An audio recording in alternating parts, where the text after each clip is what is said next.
Good afternoon, brothers and sisters within the beautiful English empire that we call here the British American colonies. But historically, it was known as Albion, which is known as the land above or the visible world. All right, so today we're going to be moving forward with part two of the Black Irish Indentured Servitude. From the British Plantations to Colonial America. For those of you who just get an opportunity to stop by and hear my voice and hear what the channel is about, please don't forget to like, share, subscribe to the channel.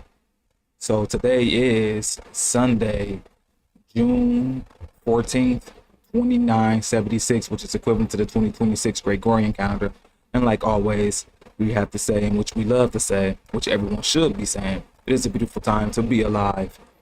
First, I have to give honors to our divine creator, Heavenly Father, as well as our earthly divine mother, to our ancestors who have come and gone, saints and martyrs, to our past kings and queens, as well as to the present kings and queens, to the good people within the realm, to the people within the territories that we call not only America, Great Britain, which is known as also the British Isles, Ireland, the good people who are scattered amongst the four corners of the world, as well as those of you who are doing good deeds and random acts all the time, wherever you are, no matter who you are and what you claim to be. So with that being said, today is the Sabbath. For those of you who recognize and understand the lunisolar calendar, that is, was created by, which we say, the Most High's, our divine creator. And it was instituted back at the day of what we call creation. Whatever you call creation, we're just going to say that the time when the people was instituted this covenant. So the lunisolar calendar shows that today is the Sabbath. And not only is today is the Sabbath, it's the last Sabbath for this moon cycle.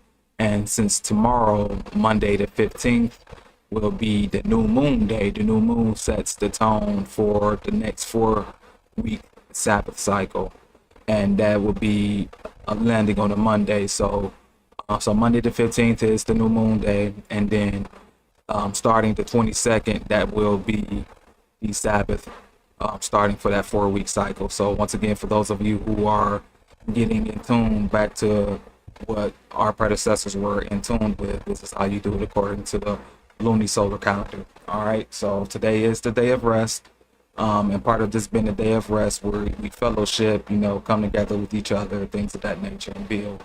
But it's not work. So this is not work. This is actually fellowship. So for those of you who are here who get the opportunity to hear my voice, this is a beautiful time for you to be able to hear this information, because it seems to be something that gets glossed over. Why it does, I can't say, but it seems to happen. So I'm going to go ahead and use this video coming from the brother Yada. Let me say his name is, pull it back up real quick. Why do so many Black Americans have Irish surnames? You're looking at an image of Yada is key. Sorry Eddie about Murphy, Kobe Bryant.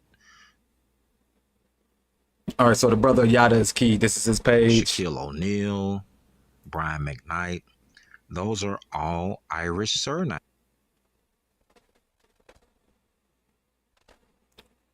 Apologize for that, because we know how technology works, especially for those of you who know that we're getting ready to enter the Mercury retrograde. So we're actually in the beginning stage or the beginning phase of that, and it's supposed to be taking place, if I'm not mistaken, in the sign of Cancer. Cancer rules the fourth house. The fourth house is ruled, in case if it's ruled by Cancer, that means it's the emotional body, the emotional home. So that's within you, but also to your physical home. And Mercury's going to be retrograde there, so expect some communication delays and situations in that magnitude. So be patient, be understanding, and be prepared for having some type of communication errors.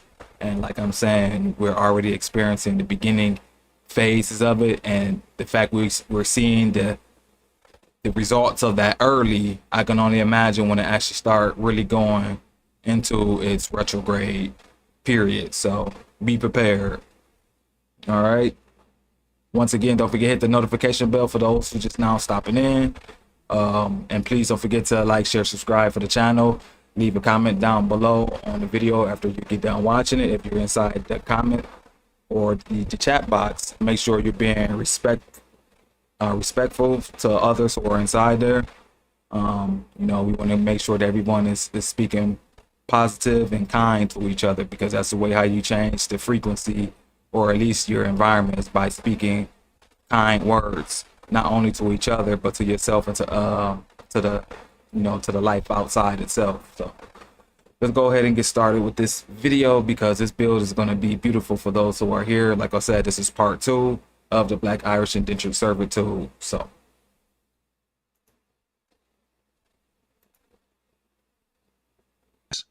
Well, this is the narrative that they tell you. They say, well, your surname is a slave name. Or they'll say, well, it was because of interracial marriage.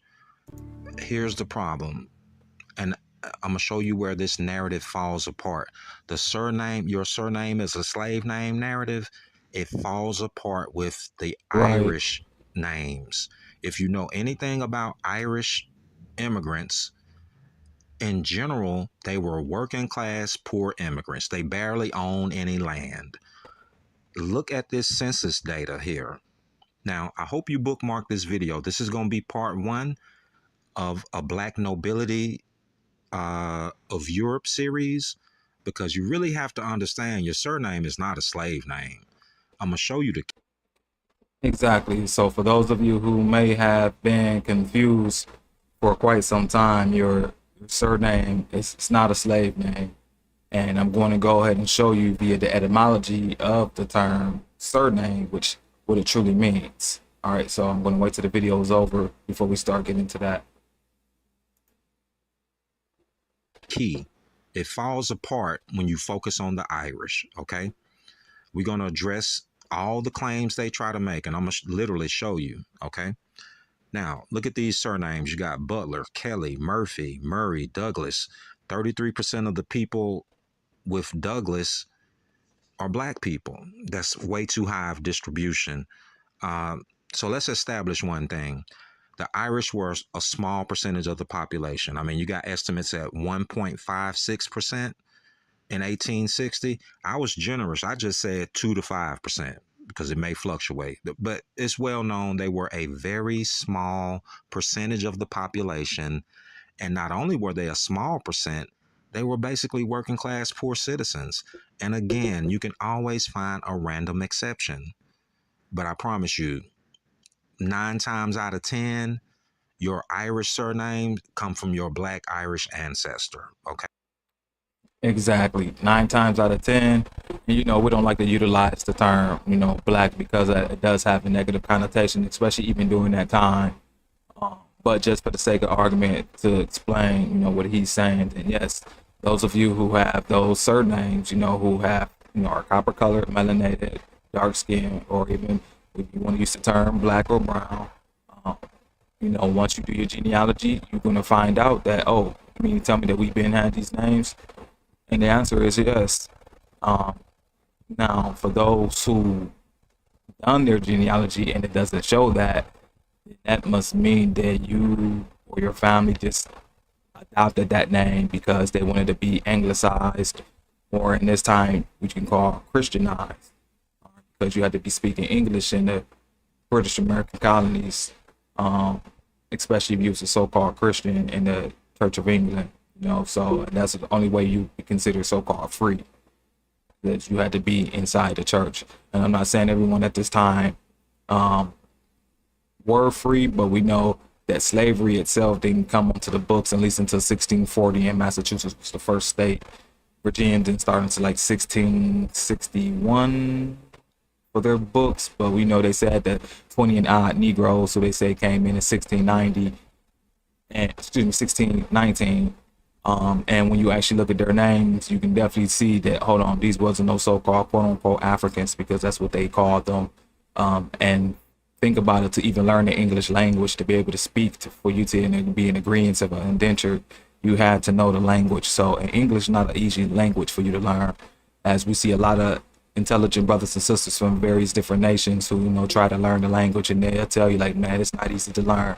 So you can't tell me that these people who they brought in at this time, who so-called supposed to have been the 20 and odd Negroes in 1619 in Virginia, that they were, some way, shape, fashion, or form actually weren't the people who were tied to those territories where their names come from. All right, not digress. Let's continue the video. Okay. Now here's the second part of the narrative. Another part of the narrative. Oh, well, if it wasn't a slave master, it had to be from interracial marriage. They don't want you to know this. The vast majority of Black and Irish interracial marriages were between Black men and Irish women. See, when they say interracial, they want you to think white man, Black woman. Not the case. It's well documented. Now, let's start with this article from the Lewistown Gazette in the 1800s. Just pay attention to the two things I have underlined.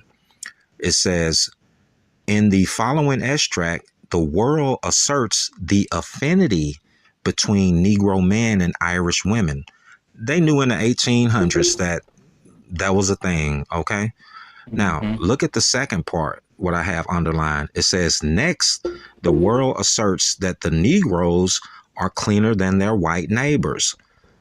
So the Irish, they even said that the Negroes were cleaner than the Irish. And again, I'm not nothing against the Irish people, but they were not looked upon as rich people. That's what I'm trying to get you to see. They were not plantation owners. You may have a random person, but I'm not talking about the Caribbean. I'm talking about North America. North America, okay? Because see, when you go to the Caribbean, different story. We'll get to that in another part. Now, these are just a couple of. If you look at the bottom, I have it underlined.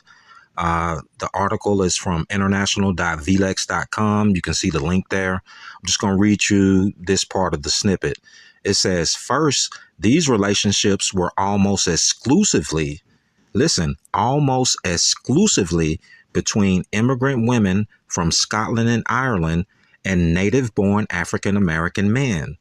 The point I'm trying to show you is they don't want you to know, even in the interracial sort of part of the narrative, the vast majority was Black men and Irish women, not the other way around. Okay. Exactly. Now this was a depiction. This is a depiction in a paper. I think it was called Harper's Bazaar. The title of this was, "Would you marry your daughter to a Nigger?" It was a thing back then. That's why they were making images and stuff like this. They were trying to address it. Okay. Now, something else I want you to remember, there were no African slave plantations in Ireland. On Ireland's Exactly. There was no so-called African plantations in Ireland, and like I explained, the only so-called, according to the record, when the first Africans came into the British American colonies, that was in 1619. So anyone who was in the colonies prior to that will have to have been those who they sent there, either under indentured servitude or those who were so-called convicts underneath the penal colonies or whatever. But those would be people who be coming from those territories who they're warring with.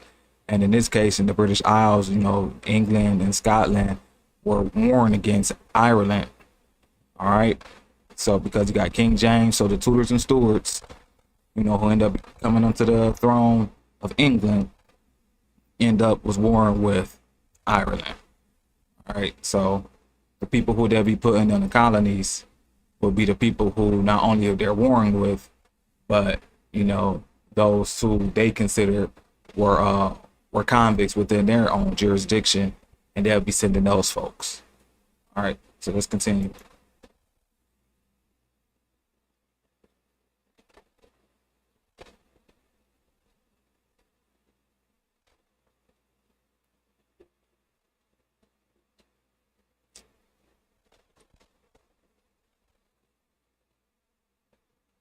Second. Why it's taking forever to play. Soil at all. So when I show you various Black Irish who were born in Ireland, the argument that they were an African slave doesn't work in Ireland. See, they try to use that when you see when they find a Black Irish person in America, it's like, oh, he an African slave. Well, just remember that, okay? No African slave plantations on Irish soil. Now, here's an actual, this is a newspaper clipping from the 1800s, the Wichita Daily. It's about a colored Irishman who was born in Ireland and never a slave. But let's just read the heading right here. It says, a colored Irishman. His name was Peter O'Brien. The old darky was born in Cork.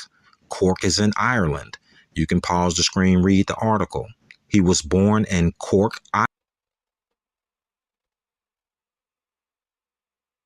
So we said, Ireland. And so we're going to go ahead and read it real quick. It says, a colored Irishman, Peter O'Brien, the old darky, was born in Cork. Down on East Douglas Avenue in the vicinity of Ed Fahey's place may be seen almost any day an old man of ebony hue but pleasant manners. His name is Peter O'Brien, and he claims to be the only colored Irishman in Kansas. Says he was born in the city of Cork 69 years ago and came to America in the boyhood. I think that's what that says. Boyhood. Oh, excuse me. Came to America in his boyhood. Was never in slavery, but fought for the Union in the 48 Colored Regiment, which operated in the vicinity of Mobile, Alabama. Uncle Pete was a most elaborate Grand Army badge, which he delighted to don on, what it says, AL Guard occasions. I think that's what that says. So yeah, so once again, that even from the 60, I think that was 1760, 1750, 60, whatever the one from the Pennsylvania Gazette that we read in regards to the Irish servants, and told him one was brown complexion, that was the brother Farrell, and then the other, they say he was a dark complexion, and that was the brother Thomas Collard. All right, and then now we have here showing another brother named Peter O'Brien. All right, and for those of you who know, O'Brien goes back all the way to Brian Boru, who was known as the High King of Ireland, going all the way back during the time of King Edward the Peaceful from the Kingdom of England. And Brian Boru was also seen as who they called their Christ figure at that time, because he brought the golden age for them, for the Irish, during that time before they were known as Irish. All right, but we'll go ahead and continue.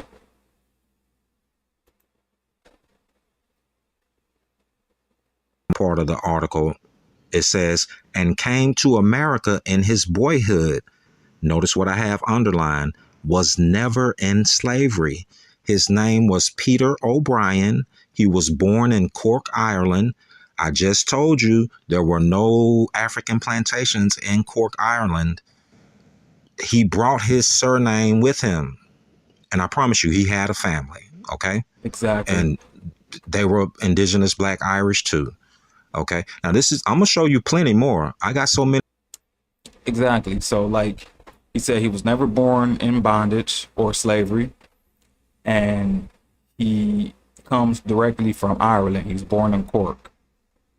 All right. So those two pieces that you need to keep in mind. All right. From that, especially because it goes to show you that the narrative that you thought in regards to, melanated people coming to the British American colonies, or even coming to the territory that we call America, in that fact, they had to only have come via so-called Africa, or even one of the so-called other territories in South America, because definitely got melanated brothers and sisters coming from there. But they don't think of them coming originally from the original people who was here actually creating the plantations from the British Isles, Ireland, stuff like that. So it's it's good to see and to just show you that everybody wasn't in bondage who came from those territories during the time, excuse me, before, during, and even after. All right. So it's really about what capacity that you were in, you know, based off of your position, what you were doing, who you were, you know, and etc. Let's continue.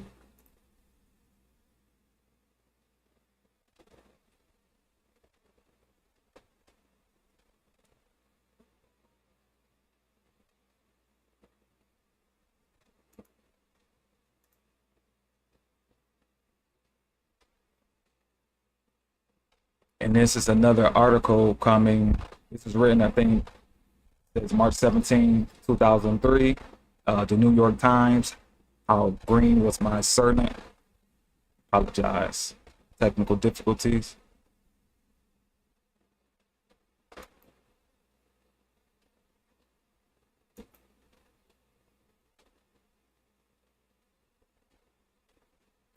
One sec.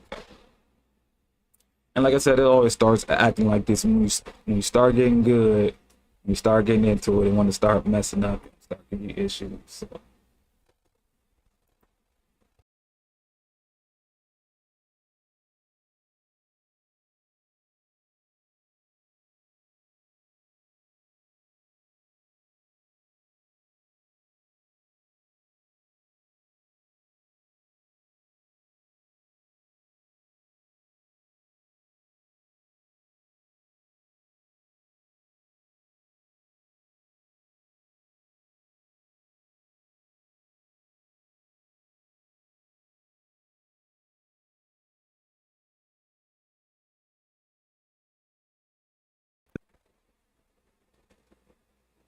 Okay, so why do so many Black Americans have Irish surnames? Um, you're looking at an image of Eddie Murphy, Kobe Bryant. I think it's going to start all right there at the beginning. So let me go and try to get us back where we were.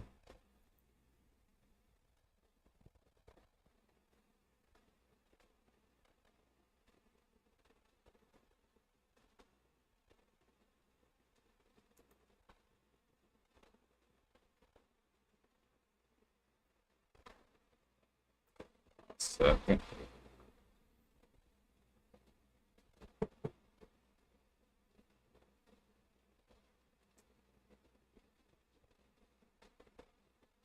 All right, come on, computer. You got me the right spot first before we start playing.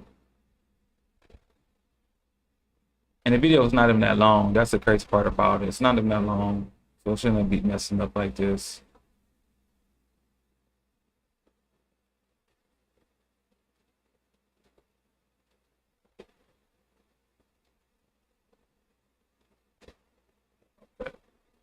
So right about there. The big full screen. So once the video finished playing through, we'll be able just to move forward.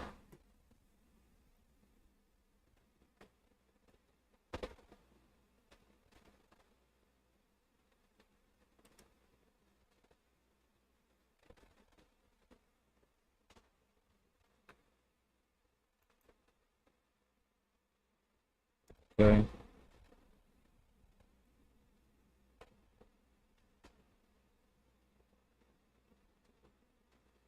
Squeeze these into a little small snippet. Okay, so I hope you bookmark this video. Now, this is an article by the New York Times. Again, I want you to remember the Irish in general were too poor to own a plantation. I'm speaking in general now. But let's see what the New York Times had to say. Okay, now go all the way down to the bottom of what I got underlined. It says, but the Irish names almost certainly do not come from Southern slaveholders with names like Scarlett O'Hara. Most Irish were too poor to own land. I just want you to know, even they know this part. The Irish were not looked upon as rich people. So when you say slave master, you're going to have to You're gonna have to prove that that wasn't the case. Then if you say interracial marriage, well, 90% of the time that was a black man with an Irish woman. So when you're doing your genealogy and it says Irish man, the chances are more.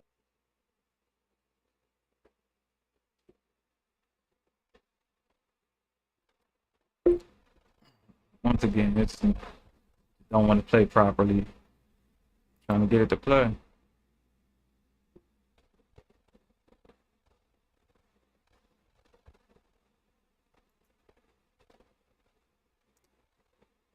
Even when you take the quality down so that way it still plays, it just still doesn't want to do its thing. So far okay. So as we heard, And you, especially if you're a black American, and it says something about interracial marriage, just realize that the vast, overwhelming majority of black and Irish marriages were between black men and Irish women.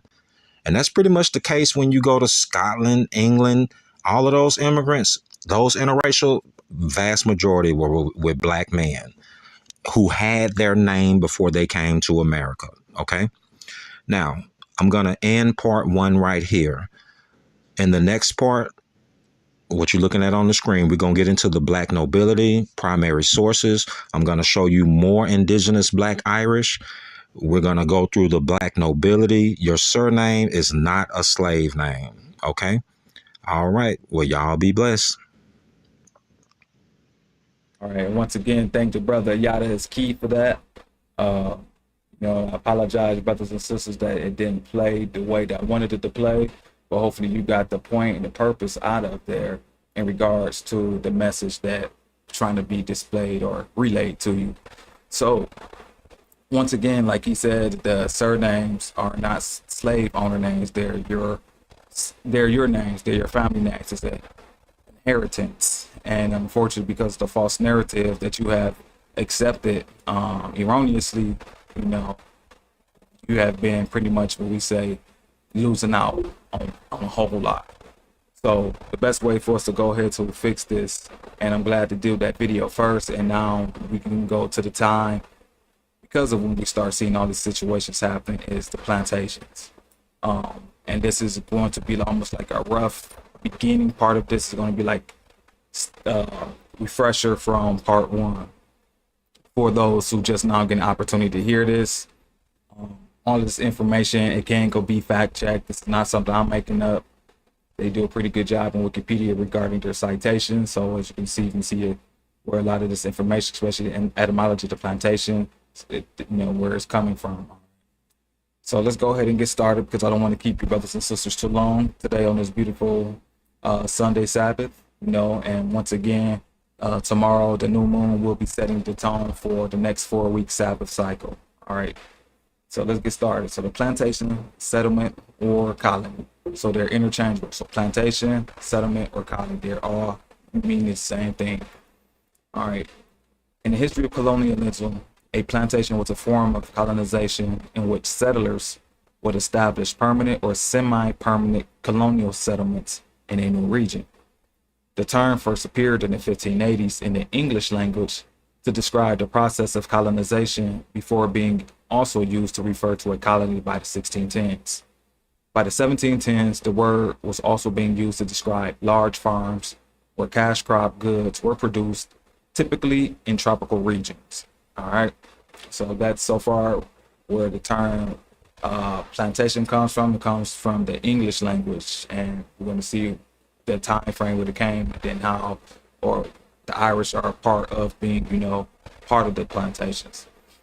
So it says the first plantations were established during the Edwardian conquest of Wales and the plantations of Ireland by the English crown. In Wales, King Edward of England began to make your kids forget about screens on Airbnb. Book one with a pool, because you can't scroll with pruny fingers. Then book a snorkel tour, because the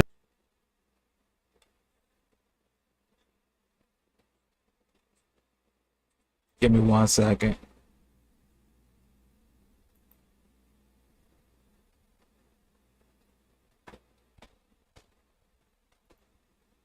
All right, apologize about that. So it says, so in Wales, King Edward I of England began a policy of constructing a chain of fortifications and castles in North Wales to control the native Welsh population. The Welsh were only permitted to enter the fortifications and castles unarmed during the day and were forbidden from trading. In Ireland, during the Tudor and Stuart eras, the English crown initiated a large-scale colonization of Ireland, in particular the province of Ulster, with Protestant settlers from Great Britain. These plantations led to the demography of Ireland becoming permanently altered, creating a new Protestant ascendancy which would dominate Irish society for the next few centuries. All right, pause. So as we can see that the plantations, the time era of the understanding of comes from the Edwardian conquest of Wales. King Edward I was from the Royal House of Plantagenet. So it's showing that the plantations actually get their origins from the Plantagenet era. All right. And it wasn't to bring new people in per se from like foreign folks, but to bring their folks. When I mean foreign, not foreign, I mean to bring their own people into a new territory. And then we were doing creating fortifications in regards to control the native population. So when they go and colonize, in this case, or set up plantations, they go to, like they say, to control the native population, but the people who are actually originally on the plantation, aka the settlements, are those who are coming from, the homeland, the motherland. In this case, we're speaking about like the English people, all right, or the folks who they had underneath their subjectivity. We could have also been those who, could have came from another kingdom, whoever at that time. It was just most likely it wasn't going to be someone who wasn't under the allegiance of the king. All right. So it says next, in North America during the period of European colonization, in the early modern period, several plantations were established by English settlers, including in Virginia, Rhode Island, and elsewhere throughout the 13 colonies. Other European colonial powers used the plantation method of colonization as well, though not to the extent of the English settlers. Pause. And remind yourself, especially during this time, these are, I like to call them, these are the British. And the reason why I'm saying the British and not the English, because when the Plantagenet dynasty fell in 1485, or let's just say went in abeyance, that's probably the best way to say it, and no longer was in a position of power, and the Tudors and Stuarts came in, they were still operating underneath what we call the Roman Catholic regime before King Henry VIII did the Act of Supremacy, which was separating them from the papacy and technically trying to go back to the original indigenous way of the church, which was not actually ruled by Rome in any shape, fashion, or form. But that's for another conversation. So the original plantations, the 13 colonies, like they say, were established by the British, or in this case, the English. All right. And it was established based off of them sending not only their people, which I would say the Scottish, the Welsh at the time, because the Welsh was underneath the subjectivity of the English, but also too now those who they was at war with. And in this time, or in this case, they were at war with Ireland. All right, so the Tudors and the Stuarts were at war with Ireland, and they called this the conquest of Ireland. But we're going to read that in a second once we read Plantations of Ireland. So before we do that, let's go read Ireland under Plantations. It says the plantations of Ireland occurred in the 16th and 17th centuries and involved the English crown confiscating lands owned by the Irish people, starting in the 1550s with Queen Mary I, who was Catholic, with British Catholic settlers. Later, plantations involved redistributing them to Protestant settlers from Great Britain. Though there had been a periodic immigration from Great Britain to Ireland since the Anglo-Norman invasion, these immigrants had largely assimilated to Irish culture, or were driven off from what little land they controlled by the 15th century, and the direct area controlled by the English crown had shrunk mostly to an area known as the Pale. Beginning in the 1540s, the Tudor conquest of Ireland began, and roughly a decade later, the first English plantations were established by British settlers on Irish soil. Pause before I continue. So like I'm explaining, that anything that was happening underneath the auspices of the English was being done by the British. All right. These plantations began during the reign of Queen Mary I of England in the counties of Louth and Offaly. However, these efforts at establishing plantations largely failed due to the attacks from the local Irish clans. The next wave of plantations began during the reign of Queen Elizabeth I of England and were spearheaded by the West Countrymen. Elizabeth's policy in Ireland was to grant land to prospective planters and prevent the Irish from giving Spain a base from which to attack England. So as we can see, that she was preventing, or in this case, the British were preventing their own indigenous Irish from being able to maintain and own their own land, to prevent them from having Spain come and settle and, set up shop to attack the English, or attack the British. Because remember, everybody in this case is still family, but they're warring in the sense of power and control of land, and just going to dictate how they was going to be able to move and all this and that.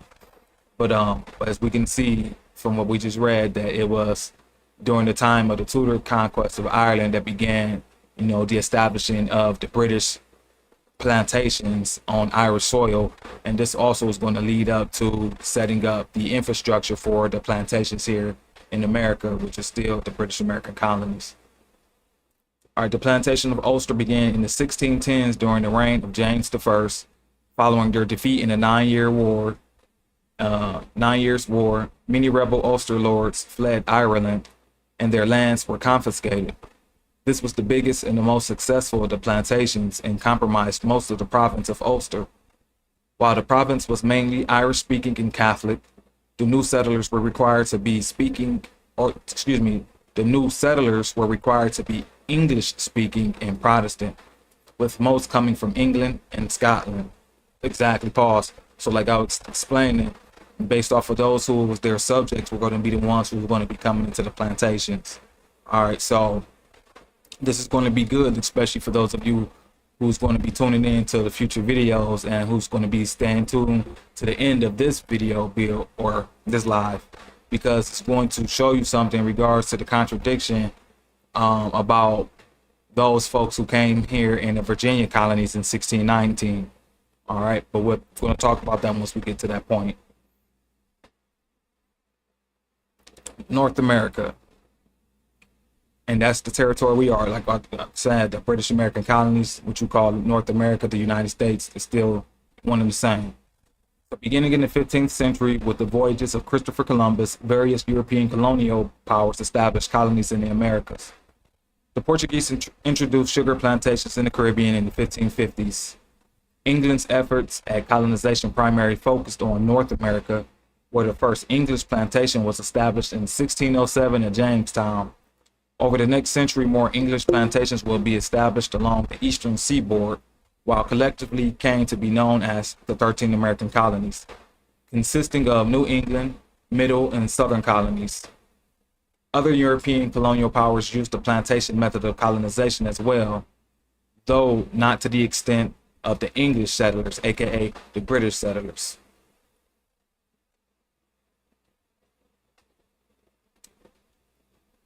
And let's see, a typical example of colonial plantation was Providence Plantations, the first permanent European settlement in Rhode Island.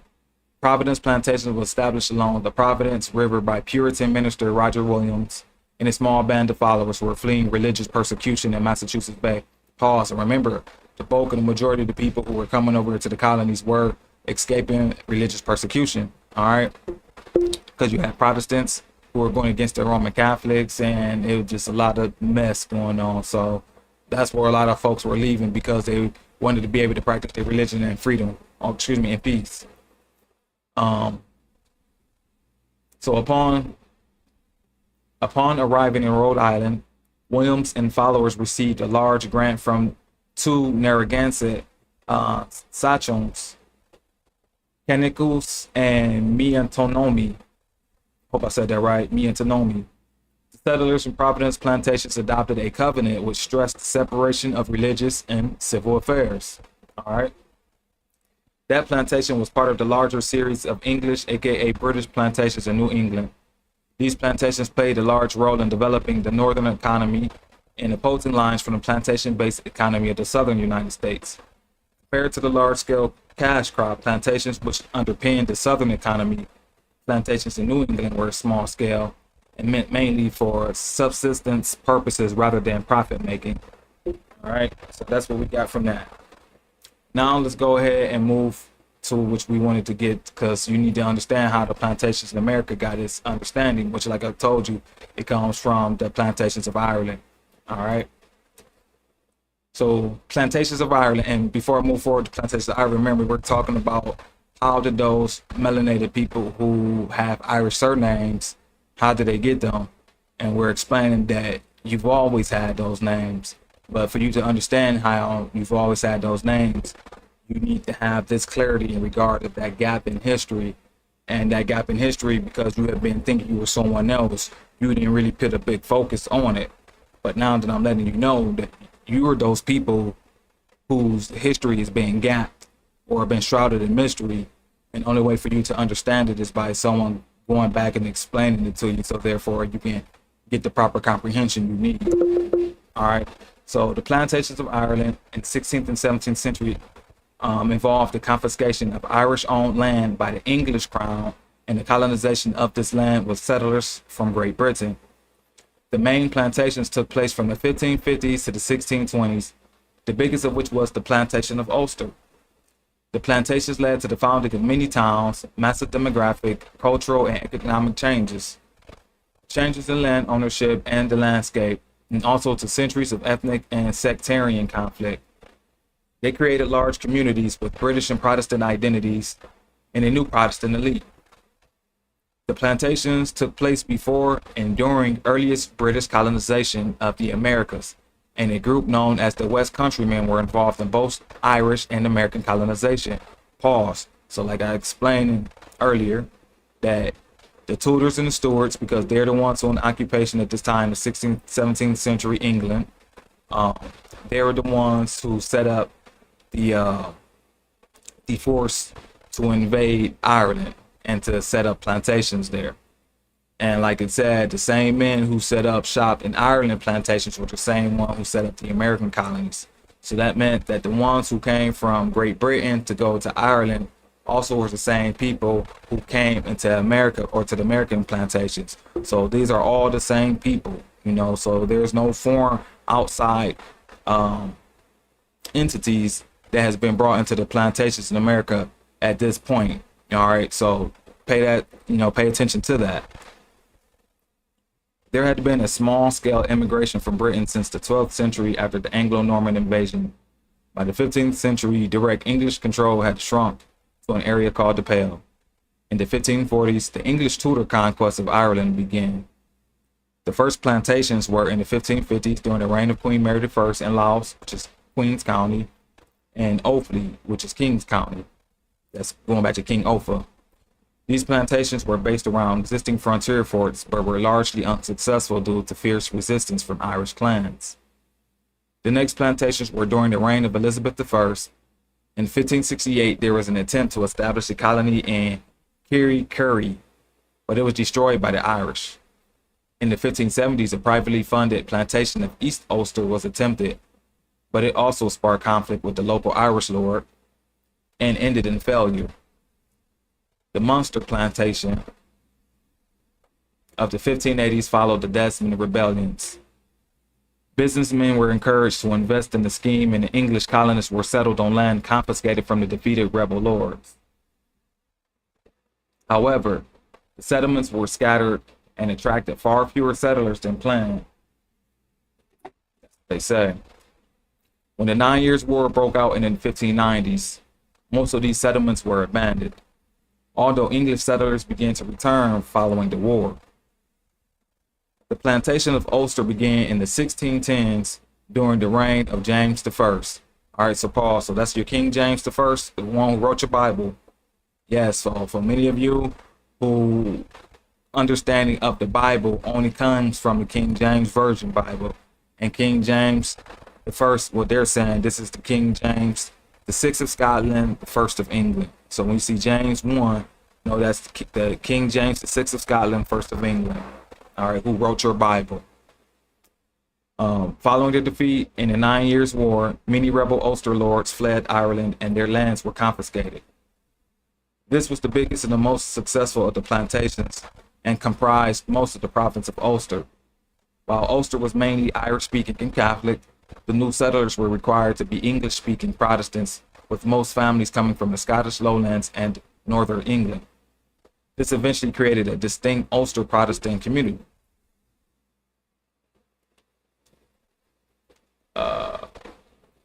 The Ulster Plantation was one cause of the 1641 Irish Rebellion, during which thousands of settlers were killed, expelled, or fled. After the Irish Catholics were defeated in the Cromwellian conquest of 1652, most remaining Catholic-owned land was confiscated and thousands of English, aka British soldiers settled Ireland. Scottish settlement in Ulster resumed and intensified during the Scottish famine of 1690s. By the 1720s, British Protestants were the majority in Ulster. All right, pause. So as we see as this time, because most of the people who are now going to be in these confiscated lands are going to be the denizens or the foreigners who came in after or via the conquest. And those who were there in the territory that were pretty much getting their lands usurped from them were flooding to go to new lands where they can be protected. And 9 times out of 10, they weren't going to be in the territories for those people who were actually taking the lands from them, in this case, the British Isles. So the next place, where will they be going? They'll be going to the colonies. They'll be going to the British American colonies, and also to other whereabouts, to try to find a better life based off of whatever position they were in regards to their capacity. All right. Let's see if I'm going to read any more of this. The early plantations, that's what I want to go to. So the early plantations, 1556 to 1576. The first plantations of Ireland occurred during the Tudor conquest. The Dublin Castle administration intended to pacify and anglicize Irish territories controlled by the crown and incorporate the Gaelic Irish aristocracy into the English-controlled Kingdom of Ireland by using the policy of surrender and regrant. The administration intended to develop Ireland as a peaceful and reliable possession, without risk of rebellion or foreign invasion. Whenever the policy of surrender and regrant failed, land was confiscated and English plantations were established.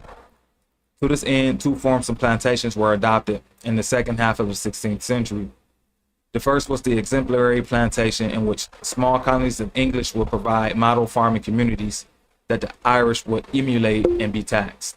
All right, so under what we call, like they say, the surrender and regrant, this was the reason why you don't see why you don't see Gaelic being spoken, not only during this time in Ireland, but also for those who were Irish in the plantations or anywhere that the English or the British were encompassing their territory or their jurisdiction. So, and remember, they were all underneath the Roman Catholic Church at this time. The Roman Catholic Church is the one that's having this happen. They're the one that allows it based off of those who are in power, because they work for them. So they were invading and they were utilizing their sweat equity on the plantations via the so-called indentured servitude contract, which is supposed to be between 4 or 7 years.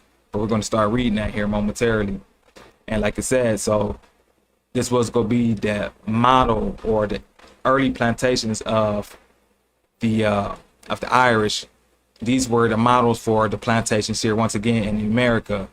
And like they say, the Irish could emulate and be taxed. So they were being taxed because, remember, the indentured servants, you're technically being taxed at work there, because for you to come over to be underneath that indenture, they have to pay for that. So your sweat equity is the tax, all right, or part of that tax, or paying off that tax. Like I said, I don't want to read all of this. I highly recommend you other brothers and sisters to read it on your time, your own time.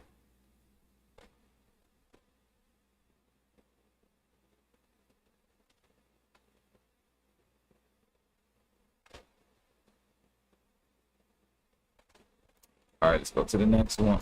The Tudor conquest, 'cause that's where we're speaking in regards to who came in underneath Henry the Eighth. All right, so Ireland was conquered by the Tudor monarchs of England in the 16th century.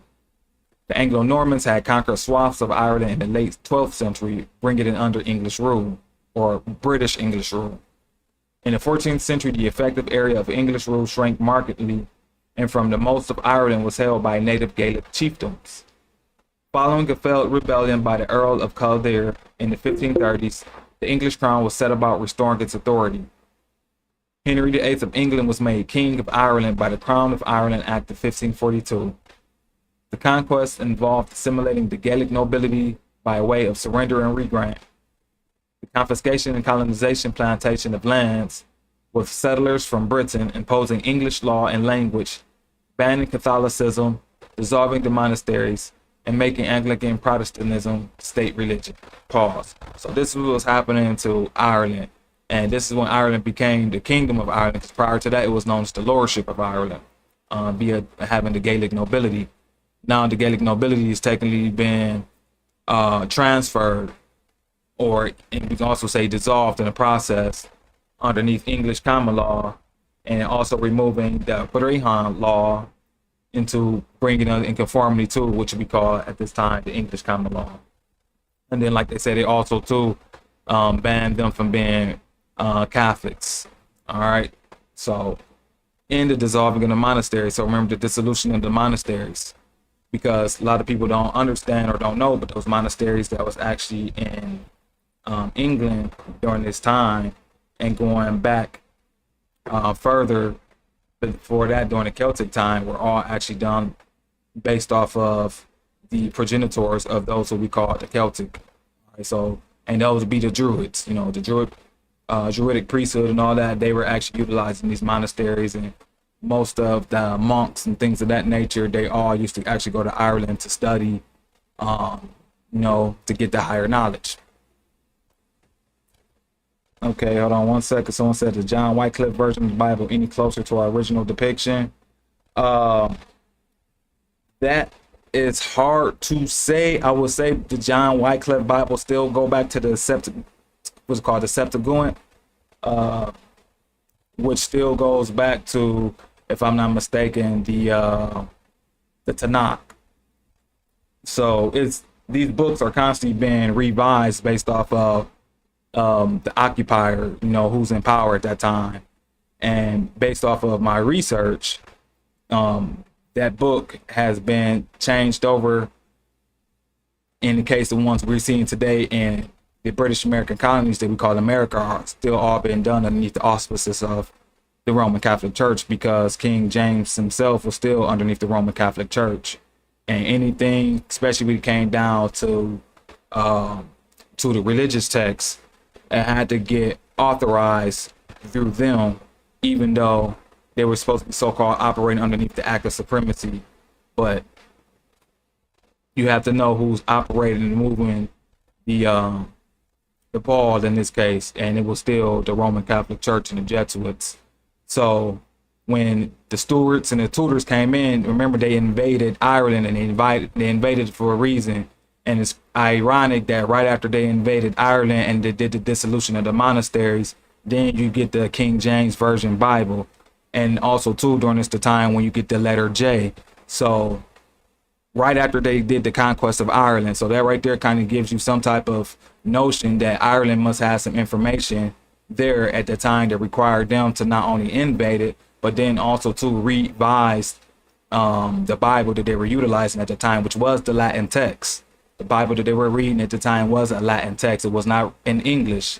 Underneath King James, then that's when the Bible was done in English and sent to the English colonies. So in actuality, those folks who were supposed to have that book, it wasn't supposed to have been for, foreign outsiders who weren't part of the plantation or in the plantation. It was supposed to be for those people who were part of that joint stock company in regards of being what we can say the indentured servants, resident taxpayer, subjects, etc. But that's a good question still. So thank you for asking.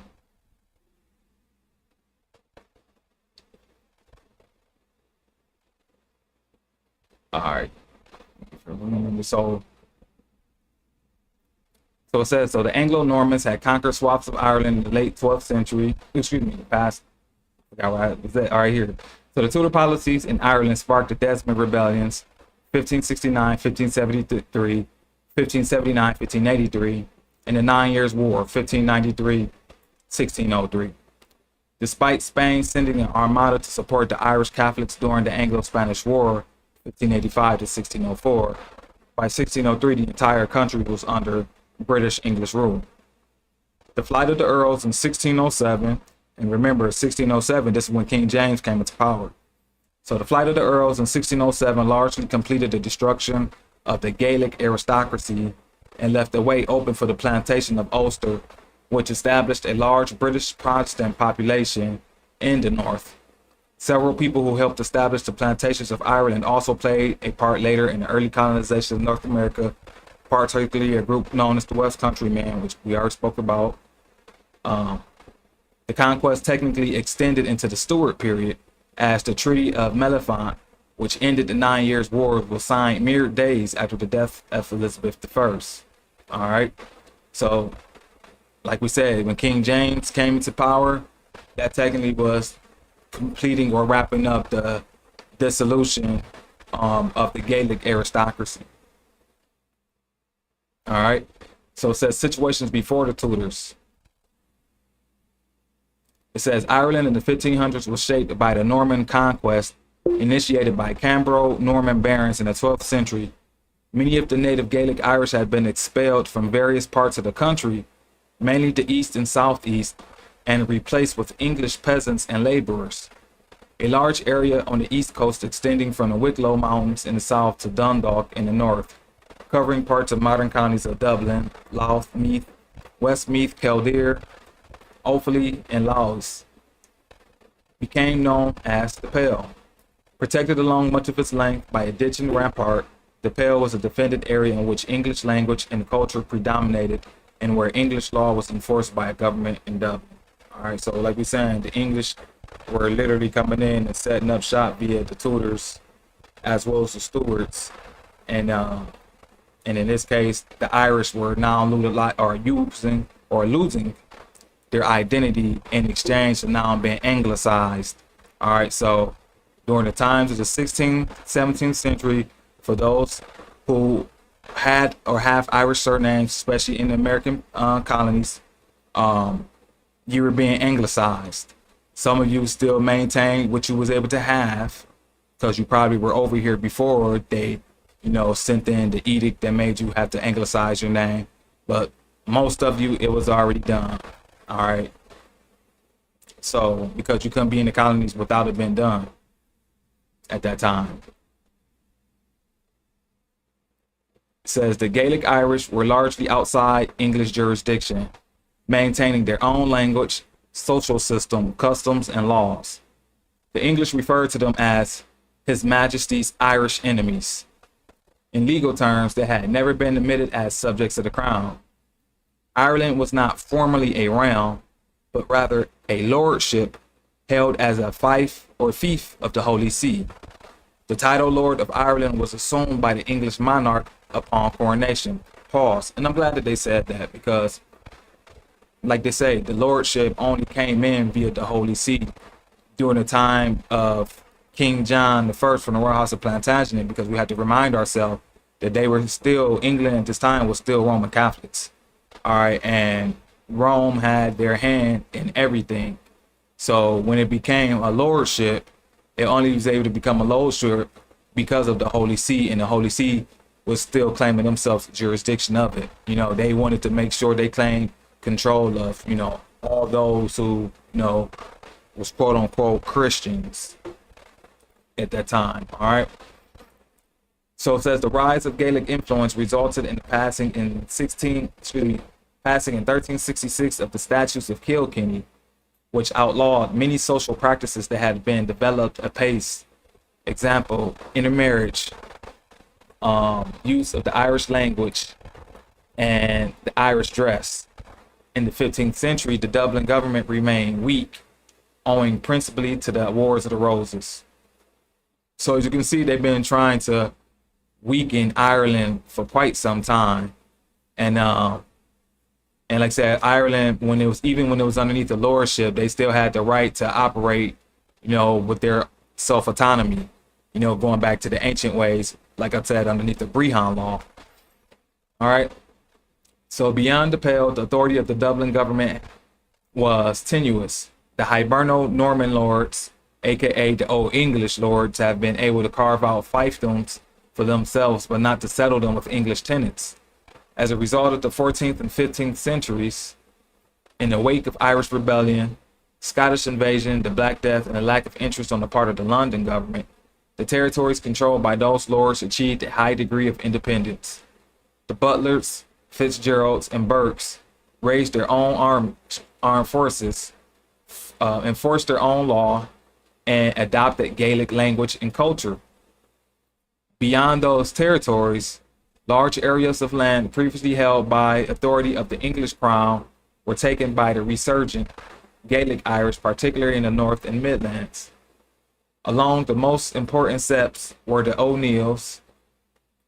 That's when you get like Shaq, his people, the O'Neill, Shaquille O'Neal, his lineage goes back to that. So like how we was talking about the surnames of how these melanated people in America, how they got these Irish surnames. Well, that's because they people already had them. All right, and O'Neal means champion. Now, what are the coincidence of the odds that Shaquille O'Neal have multiple champion rings? He's a giant in his stature, and look what he owns over here in America. Like he owns a lot of real property. All right. So, and in the central Ulster, you had the Egans. I hope I pronounced that right. Flanked to their west by the O'Donnells, the O'Byrnes, the O'Tooles. In County Wicklow, you had the Kavanaghs. In County Wexford, the McCarthys, and O'Sullivans in County Cork. Pause. Now remember, we were just reading about the brother who was born in Cork. All right, and Cork is in Ireland. Can't remember, what did he say his name was? In the video, I can't remember what he said his name was. All right, but O'Brien, that's what it was. The brother O'Brien, and as we see right here next, in the county on the O'Brien lordship of Thomond in the county Clare. So he was an O'Brien that was born in Cork. All right, and he said he was never a so-called slave, and he comes directly from Cork. All right, and like we read that there was never any so-called African plantations in Ireland. All right, so he wasn't that.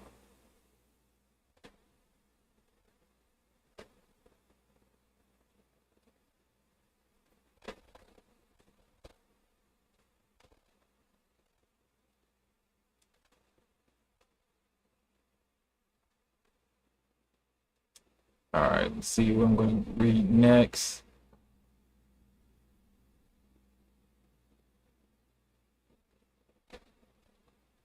Like I said, there's a lot of stuff to read. Okay, let's go to next. The Union of Crowns. But now you want to know, like I said, how did King James actually get his right to do what he was doing, especially at this time? All right, because remember, this is underneath the Tudors to the Stuart conquest. All right, so it says, so the Union of the Crowns was the accession of James VI of Scotland to the thrones of England and Ireland as James I on the 24th of March 1603, and the consequent formation of a personal union between the kingdoms of England, Scotland, and Ireland. It followed the death of James' cousin Elizabeth I of England, the last monarch of the Tudor dynasty. So, like I said, Elizabeth I was the last Stuart, the last Tudor, and then now I'm bringing James a Stuart in. All right. England, Scotland, and Ireland remained separate states with separate parliaments until the Acts of Union of 1707, uniting England and Scotland into a unitary kingdom of Great Britain. Ireland retained a legally separate crown and parliament, albeit as a practical dependency until 1801. Pause. So that's because it was already still underneath the lordship before it became a kingdom of Ireland when the Tudors came into the picture. And so they already had the control of it at that point once they came in to settle, or when he came in to make himself the King of England, because the King of England, going all the way back to the lordship of Ireland, were always technically controllers of Ireland since that point. All right.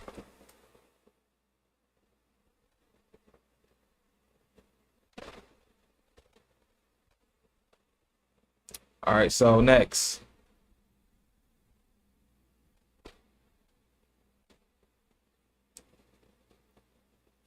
It says, however, there was a Republican interregnum in the 1650s, during which the tender of union of Oliver Cromwell created the Commonwealth of England and Scotland, which ended with the Stuart Restoration. All right, because remember, this is all during the Jacobite rebellion, uprising, and all that jazz was going on at this time. But the goal is to understand that where do these Irish people who were melanated here in America, how did they get these names? And as we saying, or we're showing, is because of those or their ancestors who were actually placed on the plantations via indentured. All right, so that's what we're going to get to next, is the indentured part.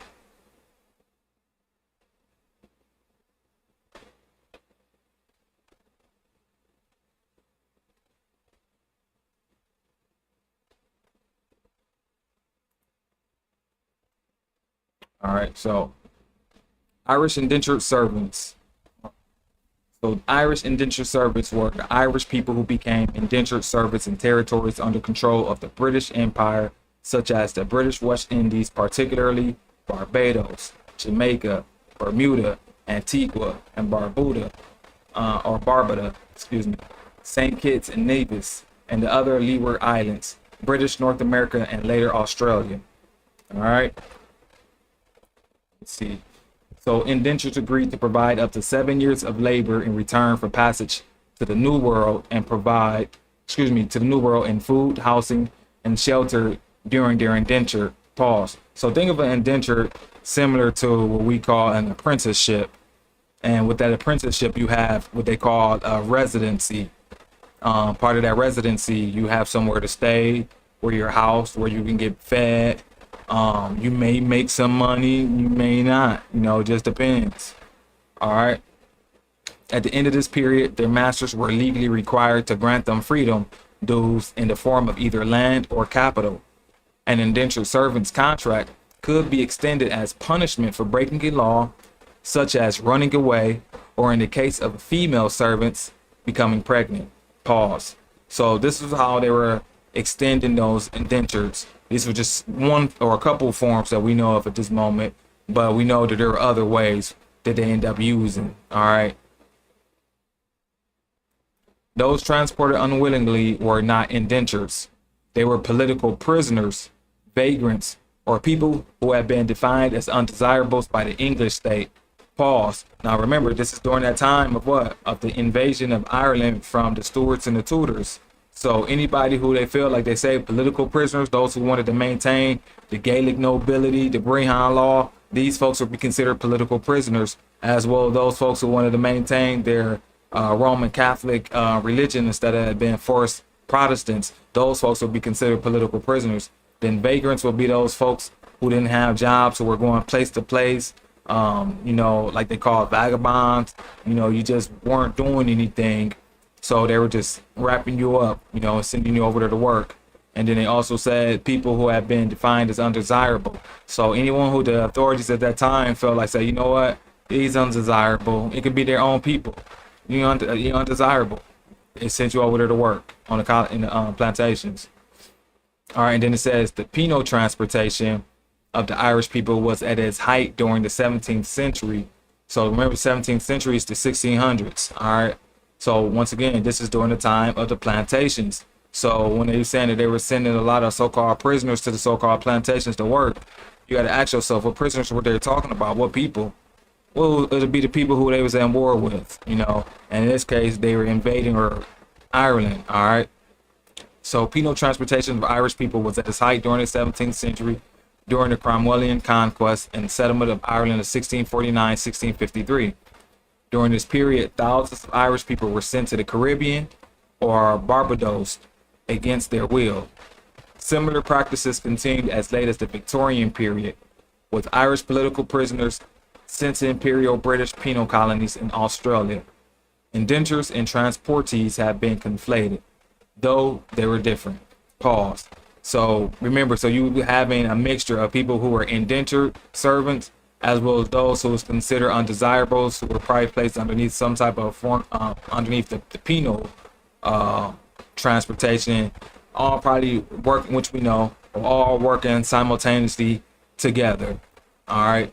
And you need to know who you were based off of that capacity you were under, because once again, you all literally look the same. Why? Because you came from the same place, which we constantly kept trying to explain. And that's why we keep saying your genealogy is the order of the day, because it's going to show you what we're showing you, we've been telling you for quite some time. And yes, like I said, everybody, family members who came over weren't so-called indentured servants, and everybody who came over weren't so-called underneath what they call political prisoners, vagrants, or undesirables. All right, so we just got to keep that in mind. During this period, thousands of Irish people were sent to the Caribbean or Barbados against their will. Similar practice. Oh, I already read that. Okay, so let's move. Again, I'll be reading some of the stuff sometimes. So, like the movement of other early European people to the Americans, Irish migration to the Caribbean and the British North America had complex causes. The late 16th and early 17th century were a time of upheaval in Ireland, while English conquest and colonization resulted in religious persecution and crop failures, some as deliberate result of the Tudor conquest of Ireland, drove many Irish people to seek a better life or survival elsewhere. Like their English and Scottish counterparts, Irish people were active participants in the rush for American colonies. During the early 17th century, most traveled to the New World as indentured servants, but others were merchants and landholders who were key players in a variety of different trade and settlement enterprises. Pause. So once again, those Irish or those melanated Irish people who we have here today with surnames, which we showed, which the brother showed on a video, which many of you also have today, including myself from my grandfather's side, who was a Hart. Everyone didn't, like we're explaining, weren't indentured service. Some were merchants, you know, and some were also landholders who were actually, you know, setting up shop for their own plantations, you know, and then vice versa. So it's just you just had to know what was going on at this time, man, really. So therefore, moving forward, there's no confusion, because right now, too many people are lumping everyone together when they talk, you know, and don't realize that you actually have to trace yourself back to your group that you claim you descend from, and then your language should be based off of the group you come from, or the group you have found yourself coming from, based off of a genealogical chronological order. Because in the so-called 1600s or 1500s, 1600s, the type of conversations that a lot of our brothers and sisters speak about today, they weren't having. Not saying that you can't have them, but they weren't the type of people who were talking like a whole different nation's vernacular or language in regards to their beliefs and things of that nature.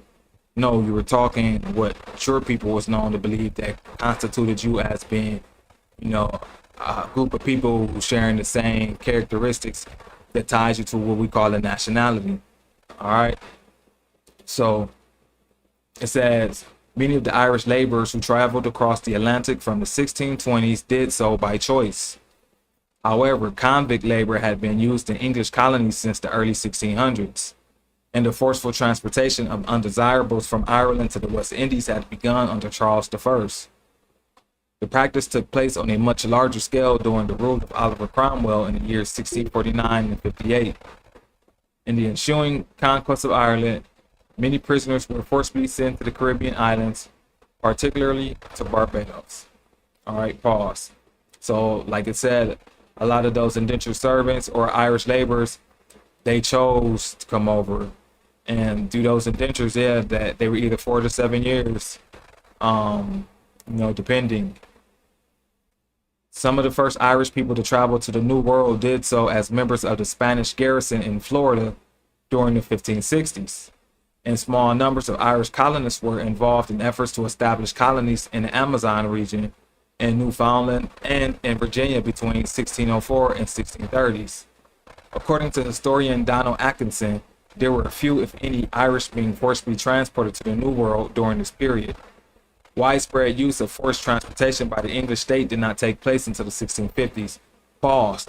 So they're saying that those folks whose ancestors was brought here to the plantations, at least up to the 1650s, before the so-called those who were listed as convicts underneath the penal colonies, they chose to by their own merits. All right, so everything wasn't done by choice. A lot was actually done by choice, willful choice.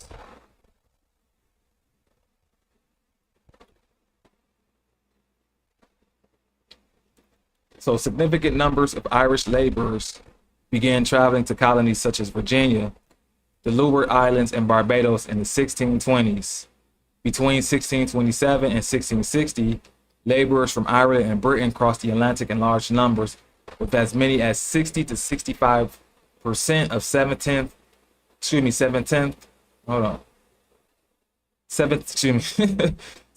century migrants being indentured servants. All right, so let me reread that. So between 1627 and 1660, laborers from Ireland and Britain crossed the Atlantic in large numbers, with as many as 60 to 65% of 17th century migrants being indentured servants. That's a lot of people, brothers and sisters.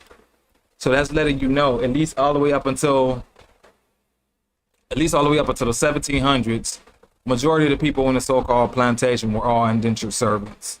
All right, up to 65% indentured servants. So that's a lot of people. By 1640, large number of Irish settlers were present in the West Indies, making up more than half the population of the region. By some estimates, most were indentured laborers, small farmers, or artisans. Second. The type of labor being used in American colonies shifted dramatically after 1642. As the Irish Rebellion of 1641, Irish Confederate Wars, and the Wars of the Three Kingdoms led to a reduction in the number of voluntary migrants, while growing numbers of prisoners of war, political prisoners, felons, and other undesirables were sent to labor in the colonies against their will. Pause. So remember, that's a lot of those Irish people were those who was known as prisoners, like they said, undesirables. And those who also, from when we read, who were kidnapped by those people who were known as spirits and sent on over, which was a lot of children. All right, so it was a lot of orphans at this time too, but it's just because of what was going on. All right.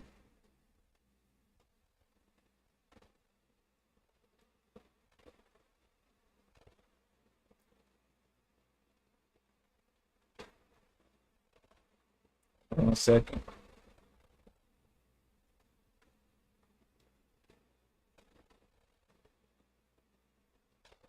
All right. So it says, after the siege of Drogheda, for example, Cromwell ordered most of the Irish military prisoners who surrendered to be shipped to Barbados. All right, Paul. So, like they said, they were not only being shipped to Barbados, but they also were being sent to Virginia too. In 1654, the governors of several Irish counties were ordered to arrest all wanderers, men and women, and such other Irish within their precincts as should not prove they had such a settled course of industry as yielded them a means of their own to maintain them. All such children as were in hospitals or workhouses, all prisoners, men and women, to be transported to the West Indies. Pause. So this is what's going on in Ireland.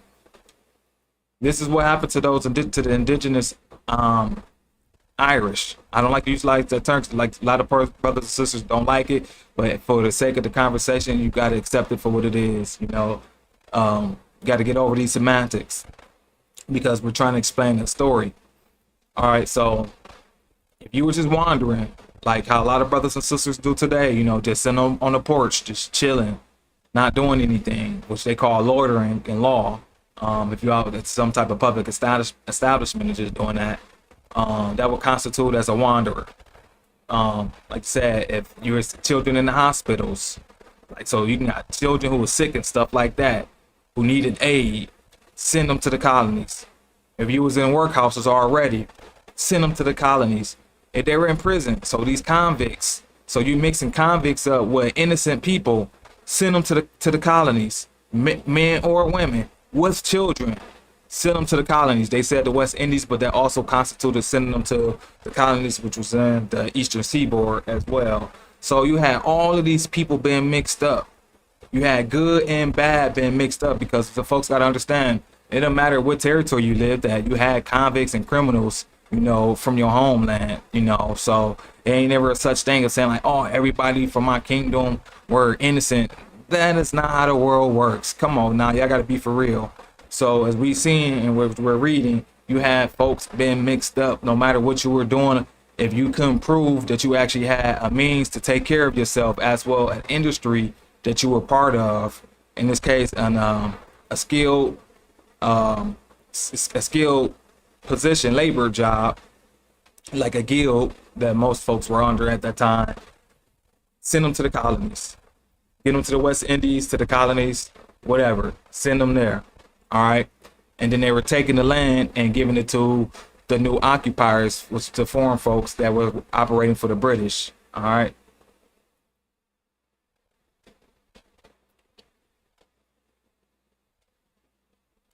I'm going to read.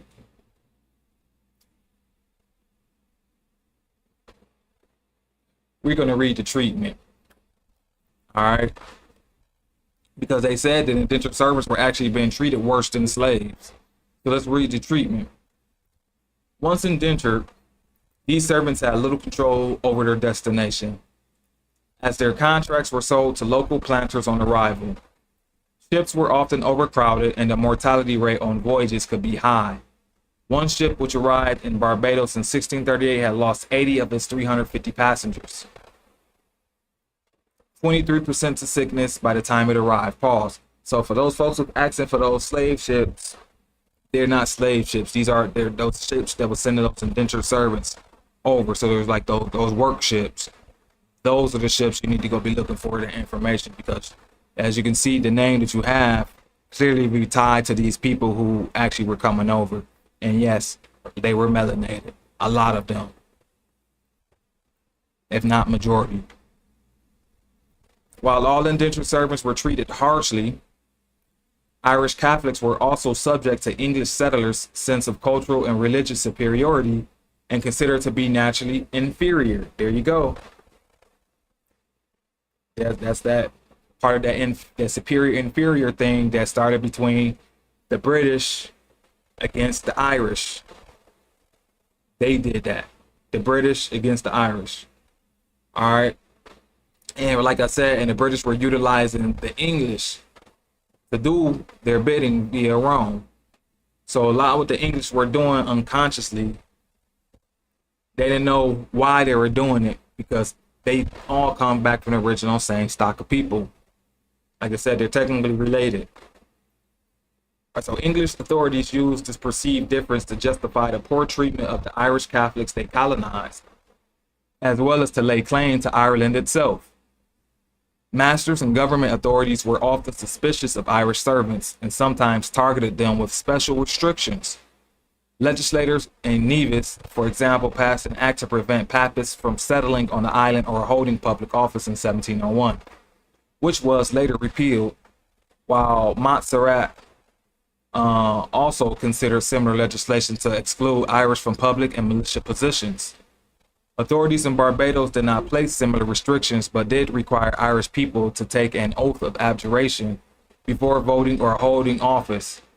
After suspecting that Irish laborers had been involved in a 1692 slave revolt, Barbadian authorities wrote to the Crown in 1697, asking them not to send further Irish rebels to the colony, for we want not laborers of that color to work for us, but men in whom we may confide to strengthen us. Yeah, I mean, they saying it. I'm not. They're the ones saying it. So comparisons to slavery. Treatment of Irish indentured servants varied widely and has been the subject of considerable historical debate. Comparisons between the treatment of Irish indentured servants, particularly in Barbados, and the treatment of African slaves have been especially controversial. While most recent academic studies have been careful not to equate indentured servitude with chattel slavery, right, because they're not the same, some historians have nonetheless drawn close comparisons between these two labor systems, and other writers have sometimes conflated them. According to Catherine Stillmack, also, historians such as Hilary Beckles have drawn surprisingly close parallels between the experiences of Africans and Irish in the Caribbean. Beckles have referred to some Irish indentured servants as temporary chattels who were kept in slave-like conditions and lived in a state nearer to slavery than freedom. Beckles stopped short, however, of suggesting that Irish servants were slaves in the sense that blacks were. Pause. And the reason why they utilize the term black because they called those who they didn't know where they came from, they're known as Negroes. All right, so, and remember the Portuguese and the Spanish slave capturers were calling their indigenous people who they were shipping off, they were calling them black. So that's the reason why when you hear those so-called 29 Negroes who were caught by so-called Portuguese slave, was on the slave ship that was caught by what they call the English White Lion or whatever, and they were sold to so-called to English purchasers or whatever. Look at the names of those people. It fits the names of those who were Portuguese and Spanish by descent. So just let us know that there was something going on during that time that, like I said, that they were warring with each other, and they were the original people from those territories who were melanated were getting sent to in bondage, whether that was perpetual bondage or they were trying to find some way to get their freedom, which they were going to do either an indentured or someone tricked them to tell them they were going to help save them for their religious freedoms, and getting them sold into bondage. So a lot of that was happening during that time because they were getting paid for every head that they were selling. All right. So similarly, historian Nene Rogers has written that Irish indentured servants were not slaves, but nonetheless argues that the difference must have seemed academic to many of them. According to Rogers, this was particularly true in places such as Barbados, where high death rates sometimes canceled out the primary difference between slaves and servants' experiences, that slavery was permanent while indentured was temporary. Rogers notes, however, that there were other differences between the experiences of servants and those of slaves. Masters provided servants with meat but denied it to slaves. Servants received European-style clothes, including shoes, while slaves did not, and the two groups slept in different quarters. According to Rogers, masters sometimes worked servants harder because they only possessed their service for a limited time, and this fact underscores the complexity of making comparisons between slavery and indenture.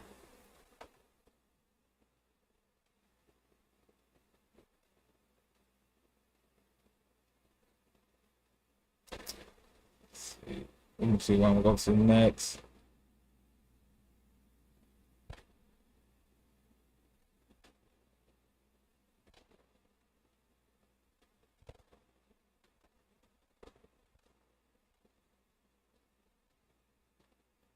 So it says right here that while Irish servants were a substantial portion of the population of Barbados, Jamaica, Montserrat, Antigua, Bermuda, and St. Kitts from the 17th until the middle of the 18th century, then former indentured servants typically either returned to Europe or migrated to British North American colonies as slave labor increasingly replaced indentured servitude as the primary labor system in those colonies or in these colonies.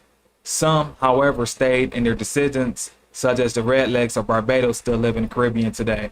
All right, pause. So there was not that many that were able to return. So we have to take that in consideration in regards to the amount of people over here in Americas who have these names. And I'm not talking about during the time when we just start populating because of so-called being in the plantations, but I'm saying even before that time, it was just way too many people for still over here for to have enough of them go back home to the British Isles.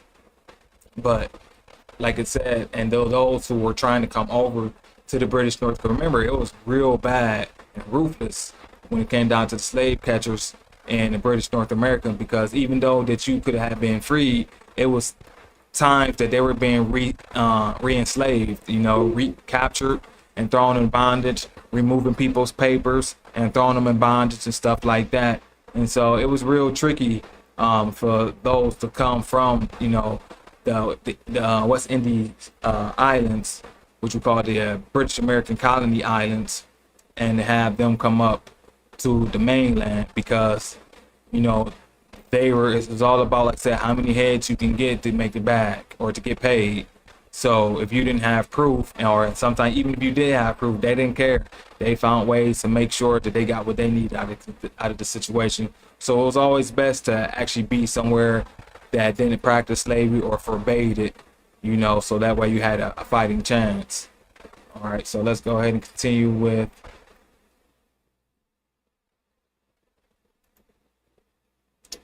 the Act of Settlement of Ireland, 1652. So the Act of Settlement, or the Act for the Settling of Ireland, imposed penalties including death and land confiscation against Irish civilians and combatants after the Irish Rebellion of 1641 and subsequent unrest.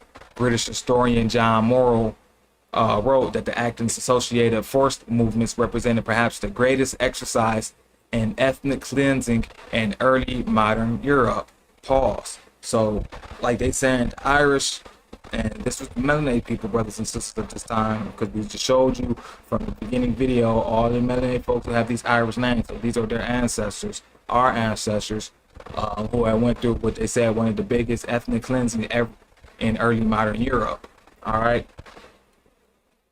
The background. So the act was passed on August 12, 1652 by the Rump Parliament of England, which had taken power after the Second English Civil War and had agreed to the Cromwellian conquest of Ireland.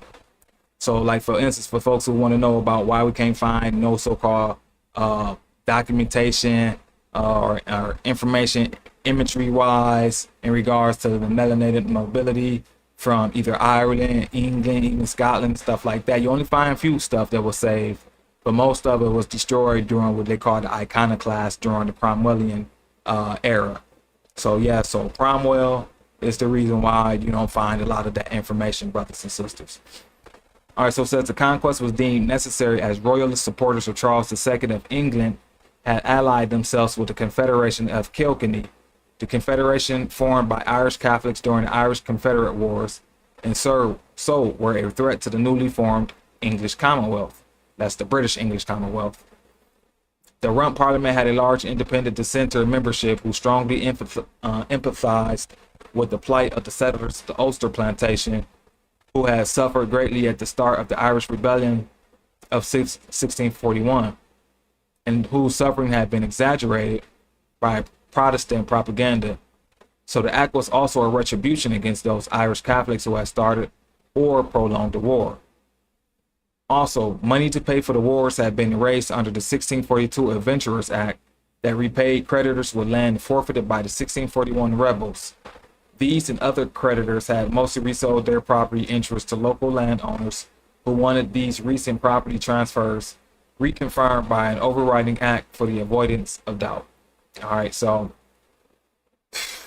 I don't even know what to say that was already said, but this is a crying shame, and that's the reason why we have to speak this, talk about this, because a lot of people's history have been, pretty much just brushed underneath the rug, swept underneath the rug all day long, and you got a big old pile or mound sitting right there in the middle of the floor and everybody keep tripping over it because nobody want to go ahead and lift up the rug and get all that crap from underneath there, so that way things can be evened out again.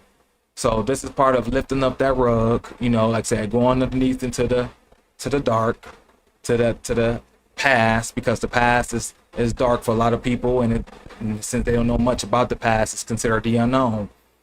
And in the unknown, then you have to find and look for things that is important, and some things that you may find on your quest in the unknown is going to be very, very uncomfortable, you know. So you have to have thick skin in the game, and when dealing with this, you also have to have thick skin in the game, and when other folks are, you know, who have usurped and placated to be these people because of a narrative that they had to accept for them to place you in the position that you're in, and which was that forgetful position. And now that you're doing the great work to remember, is going to make a lot of people uncomfortable. But that's something they have to deal with, because, you know, like they said, the truth shall come to light. You know, what was done in the dark shall come to light, and a lot of stuff was done in the dark. And we're now living it in a new time where we're about to be stepping into these Aquarian lights, and the Aquarian lights is going to expose all, because Saturn, he's the one that deals with karma. And part of dealing with karma is also for you to be able to receive your good dharma based off of the good words and acts and deeds that you have done all the way up to this point. So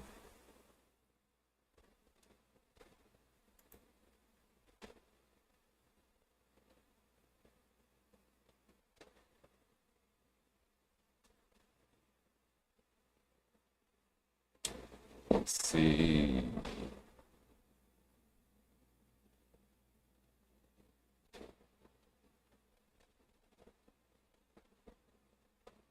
All right, so to hell or to con it. The Irish popular memory, the Cromwellian Plantation, the Commonwealth, is said to have declared that all the Catholic Irish must go to hell or to con it, west of the River Shannon. See, and so you actually like, why was they going so hard against the Irish? Like, they were going hard against them. So now it's starting to make sense in regards to who was those melanated people who they were sending and was doing these brutal acts of brutal and heinous acts towards. All right, they weren't Africans; it was the Irish. All right, so the Cromwellians did not proclaim to hail or to Connaught. Connaught was chosen as a native reservation not because the land was poor. The Commonwealth rated Connaught above Ulster in this respect. Lindenheim suggests that County Clare was chosen instead for security reasons, to keep Catholic landowners pinned between the sea and the River Shannon. The Cromwellian transplantation, particularly in Ulster, is often cited as an early modern example of ethnic cleansing.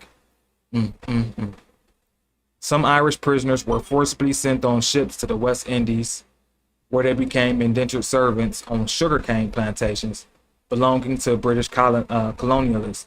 Now, pause. Now, we know that the only people who could have been dealing with this underneath so-called sugarcane plantations with the so-called heat that the Caribbean has is melanated, copper-colored, brown, dark-skinned people, brothers and sisters. All right, and they know this. They all know this. You said it's maybe only 3 or 4 people online I even see talking about this. It's like no one knows. Yeah, it's because it's one of those things that is kind of swept underneath the rug. Like I explained it, they try not to talk about it because it exposes too much. As you can see, this information is not like I'm going to some deep, dark web to get it, and it's not like I'm going to some hidden archive. This is all in the public domain. So the fact that it's in the public domain, then there has to be some type of reasoning in regards to why that they're not talking about it, and the reason why they're not actually truly explaining and letting those people who truly fit the description of who these folks were at that time, why they're not telling them the truth. So in modern day terminology, they would call it a great conspiracy. But once you start reading it, you can kind of start seeing that, oh, well, you were supposed to know who you are. You know, it's not really these people obligation. That's something that you and your predecessors supposed to have been knowing, even though we have been underneath occupation by various different agendas to wipe our memories away. So therefore we don't remember. But now that we live into the time of technology, technology is helping us to be able to regain those memories. And like I always tell brothers and sisters, that utilize these tools while you can, because a day and a time is going to come when you don't have access to them. So instead of utilizing, my channel or platform as a spectator, you should be educating yourself, because a lot of this is scholarly academia that you yourself should be putting on your dial plate to be teaching your children. So therefore that they will never forget who they are as we continue to keep moving forward through this ever-changing reality of ours. All right. So yeah, so once again, I appreciate you for commenting and letting me know that, there's others, but it's not many. All right. But the goal is for those who see this for what it's worth to do something with it. And I see it as call it the gospel. So the great word. And part of that great word is going and telling and teaching these people who they are in regards to their genealogy, their history, as well what law that exists today that they can place themselves under, so they can continue to keep living out their ancestors' will in continuity.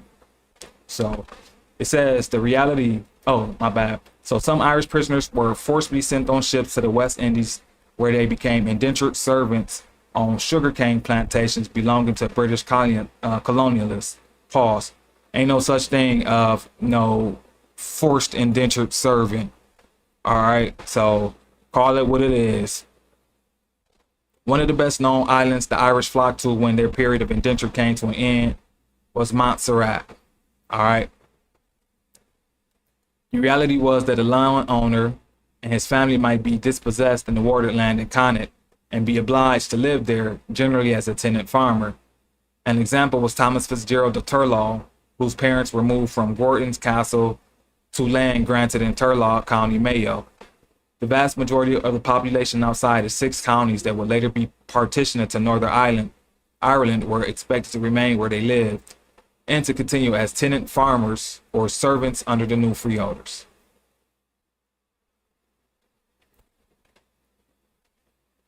And we already read about plantations from the plantation slide, so I don't feel that there's a reason for me to read it again up to here.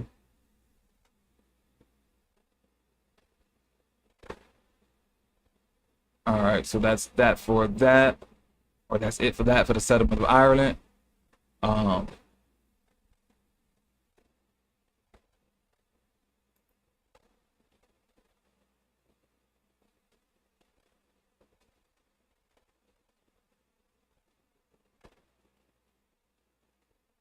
Okay, so this is redemptioners. So this is good to see as well. So redemptioners were European immigrants, generally in the 18th, that's the 1700s, or the early 19th, that's the 1800s century, who gained passage to the American colonies, most often Pennsylvania, by selling themselves into indentured servitude to pay back the shipping company which had advanced the cost of their transatlantic voyage. British indentured servants generally did not arrive as redemptioners after the early colonial period due to the certain protections afforded to them by law. Redemptioners were at a disadvantage because they negotiated their indentures upon their arrival in America. After a long and difficult voyage with no prospects to return to their homelands. All right, pause. So like I was saying, explained before, a lot of indentured servants, which was a lot of us, our ancestors were, when they came over here, they didn't know that they weren't going to have opportunity to go back home. A lot of them couldn't afford to go back home. A lot of them didn't make it to be able to even land here to go back home. And they weren't so-called slaves. They were under what they say an indentured. And it says that most of them also during this time, who were known as redemptioners, went to Pennsylvania. Well, we know that based off of the Pennsylvania Gazette, ad in regards to the runaway servants. They were runaway servants and they were runaway Irish servants, and they put an ad out for them for their return. So it goes to show you that, and a lot of them came over either by choice, unless they came over here by force, because they were underneath what they call the penal colony, or the penal codes, at that time, when they were sending vagabonds, political prisoners, and all that over here to the colonies. At the same time, they were sending, innocent people who wanted to come over here to, find a good life or build a good life for them and their families. So it says, up until the American Revolutionary War, underneath the history, some convicts from the United Kingdom were transported to the American colonies and served out their time as indentured servants before receiving an official pardon. Pause. So you got criminals coming over here, and the next thing you know, after they get freed from their 4 to 7 year indenture, because that's how long the indentures were. They weren't no longer the 7 years. They became free, and they got to do what they had the right to do, whatever, after that indenture was over. And most of them went to start doing some crazy stuff, like I said, becoming slave capturers and stuff like that. So labor was in demand in colonial America, and so free persons was also recruited. Those who could not afford to pay their own way came under indentures, which obligated them to work for no wages until their land and sea transportation and other expenses had been covered. Because of abuse of the system, which included lying to recruits and even what they call it, Shane gang,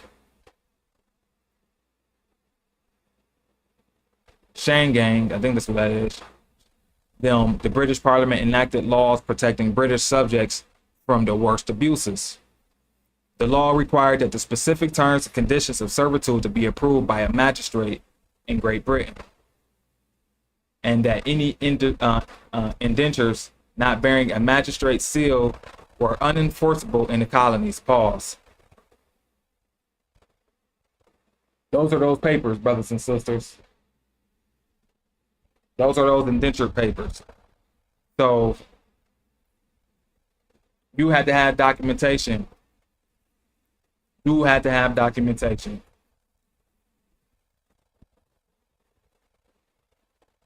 And that's why I said these folks were keeping records. Now we know that there was fires where records got destroyed and stuff like that, but they were keeping records. All right. So this resulted in British indentured servants becoming less attractive to potential colonial masters. A similar law was passed in Ireland. So yeah, exactly. So if you had your papers, these colonial masters didn't want you. That's why it was advantageous for you to make sure you always had your papers on you. If you didn't have papers, what do you think they were going to do to you? If you couldn't prove you had papers, what do you think they were going to do to you? All right. So the result of the British indentured service became less attractive to potential colonial masters. A similar law was passed in Ireland in an act of parliament, whereby in return for passage to America, the servant gave the purchaser of his indenture all rights to his labor for an agreed period of time, usually 4 years. Once a candidate for indentured servitude was identified, the immigration agent or visiting ship captain negotiated a binding contract detailing the terms and benefits, and the contract was presented before a local magistrate. Pause. So indentured servants were underneath, like I said, these indentures were contracts, legal contracts. So the capacity you were in, grantor, grantee position, even though that you were in a position that was bonded for 4 years, or you were binded to for 4 years, potentially 7, because if you caused any type of like runaways, got more time.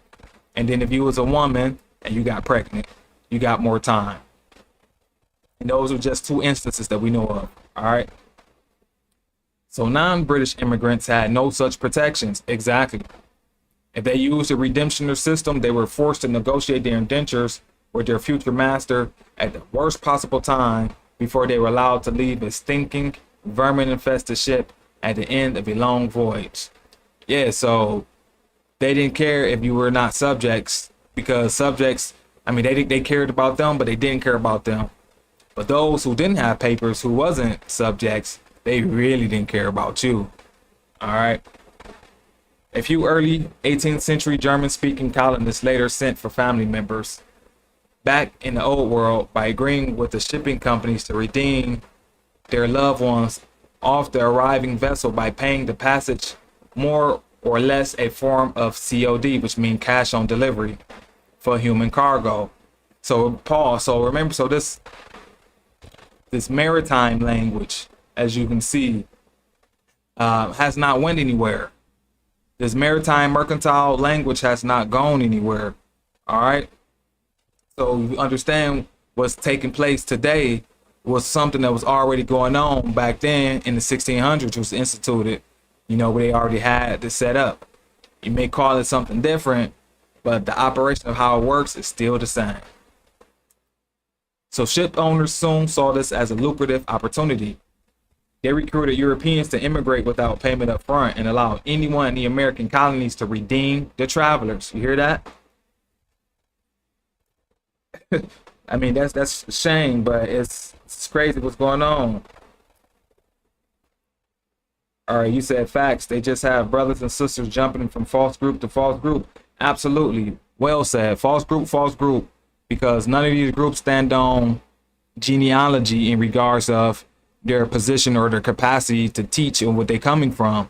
So if they actually started teaching from, like, first you ask them, who are you in regards to your genealogy, where you're coming from, that will be able to let you know if there's someone for you or someone against you, because everyone is not for the same results. You know what I'm talking about. A lot of people who look like us aren't looking for the results that we're trying to look for, because a lot of them just trying to make money off of, you know, the gullible minds.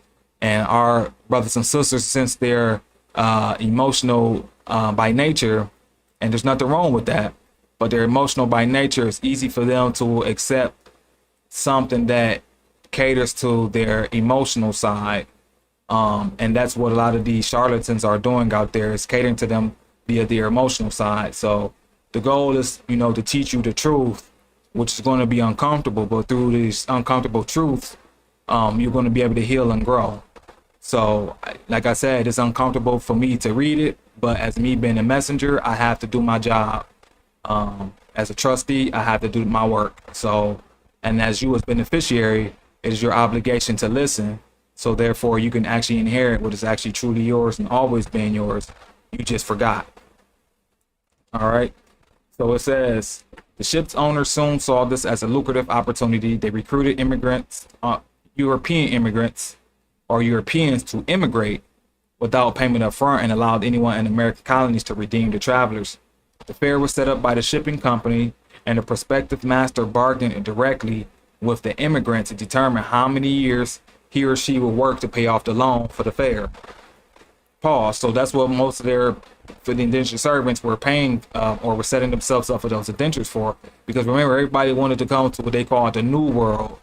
Even if they didn't see it, they wanted to have an opportunity for it, you know, especially where they were coming from. Things wasn't the best, you know, in the British Isles at this time. So anywhere beyond that, if they have an opportunity for a new, better life, they were going to do it. And they probably thinking that the little work that they had to do wasn't going to be anything compared to what they were coming from. And little did they know, most of it was going to be a hell of a lot worse. All right, so it says, to fill empty holds, poor Europeans were recruited onto ships in Rotterdam by Newlanders, also known as Newlander or Newlanders, who were already living in America, but had returned to Europe to pick up some possessions or family members to take back to America. Newlanders received a commission for each person they brought to the ships at the harbor, including the ship that they were going to return to America on. Therefore, they were not always a pay attention. Therefore, they were not always a trustworthy source of information about how the program will work for the immigrant. The Newlanders were dressed in fancy clothes in order to impress the peasants as they wandered about Germanic countries during their recruiting. Exactly. So you had people who were already over here, who already set up, who knew that they were able to make money, what we call a commission. They were getting commissions off of how many heads they were getting to be sent over here, so that way they can be purchased or redeemed by someone else for you to work 4 or 7 years, or however that situation was going to be handled. So we have what they call job recruiters today. So it's the same type of mechanism that they had back then we're having today, where you having recruiters are trying to recruit you, and the guys, if you've been able to work for this company and then potentially be able to get hired into this company and then be able to get all these benefits here and there, and then may turn out to be that you ain't getting none of that, but the fact that that recruiter got you into the door, they're making money off of your head just by them bringing you in. So that's what I'm saying. So these people have been utilizing these tactics for a very long time off of gullible people. All right, so that's why you have to be wise, brothers and sisters. You just can't be out here and just accepting, you know, someone who just has a nice dress or a nice suit on, their words as face value. Go and do some research and go to the authorities. In this case, go to those who know law, go to the legislation, go and check and see what's written on the books in regards to what can be done and what can't be done.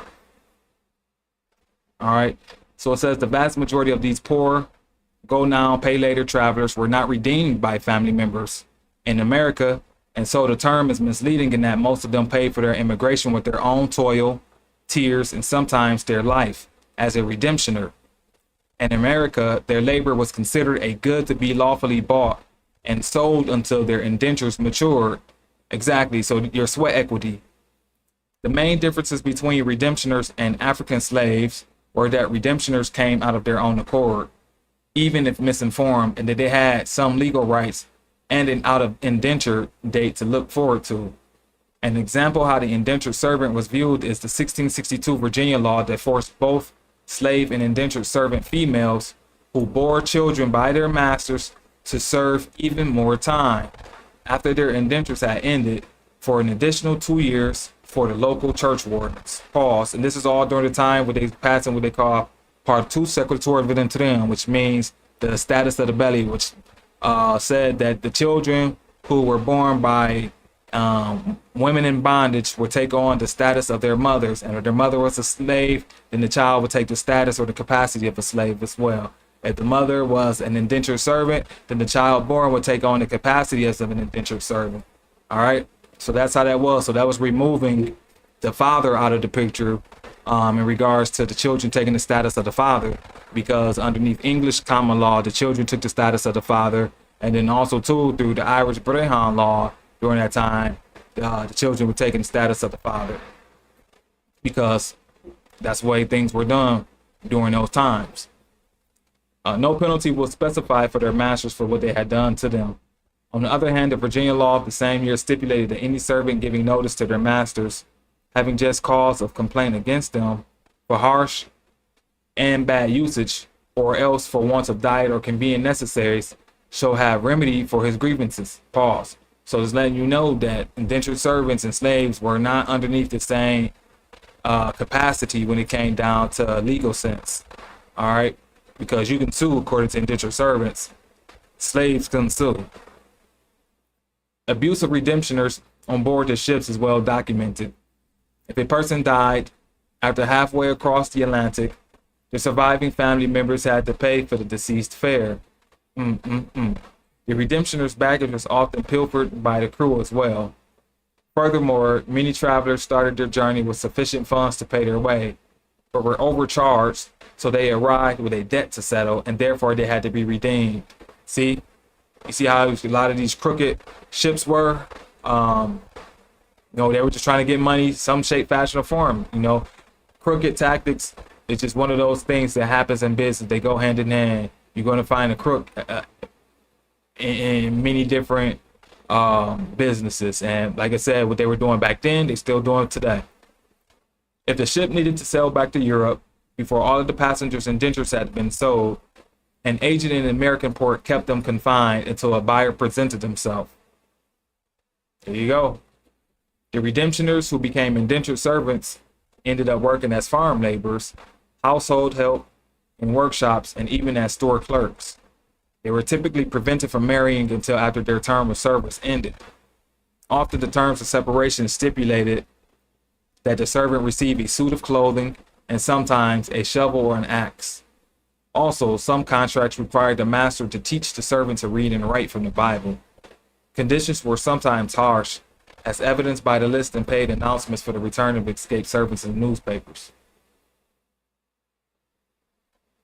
The Rotterdam ships always stopped first in the UK, often at Cowes, to clear British customs before proceeding to the colonies. A list of indentured registrations in Philadelphia from 1772 to 1773 survives, and it reveals that most redemptioners worked for 5 to 7 years to pay their masters off. The Bible allowed no more than 7-year terms of any contract, and this influenced both the law and the public opinion. Pause. So no one can be in any indenture or in bondage no longer than 7 years because they were underneath operating biblical law, brothers and sisters. They were operating underneath biblical law.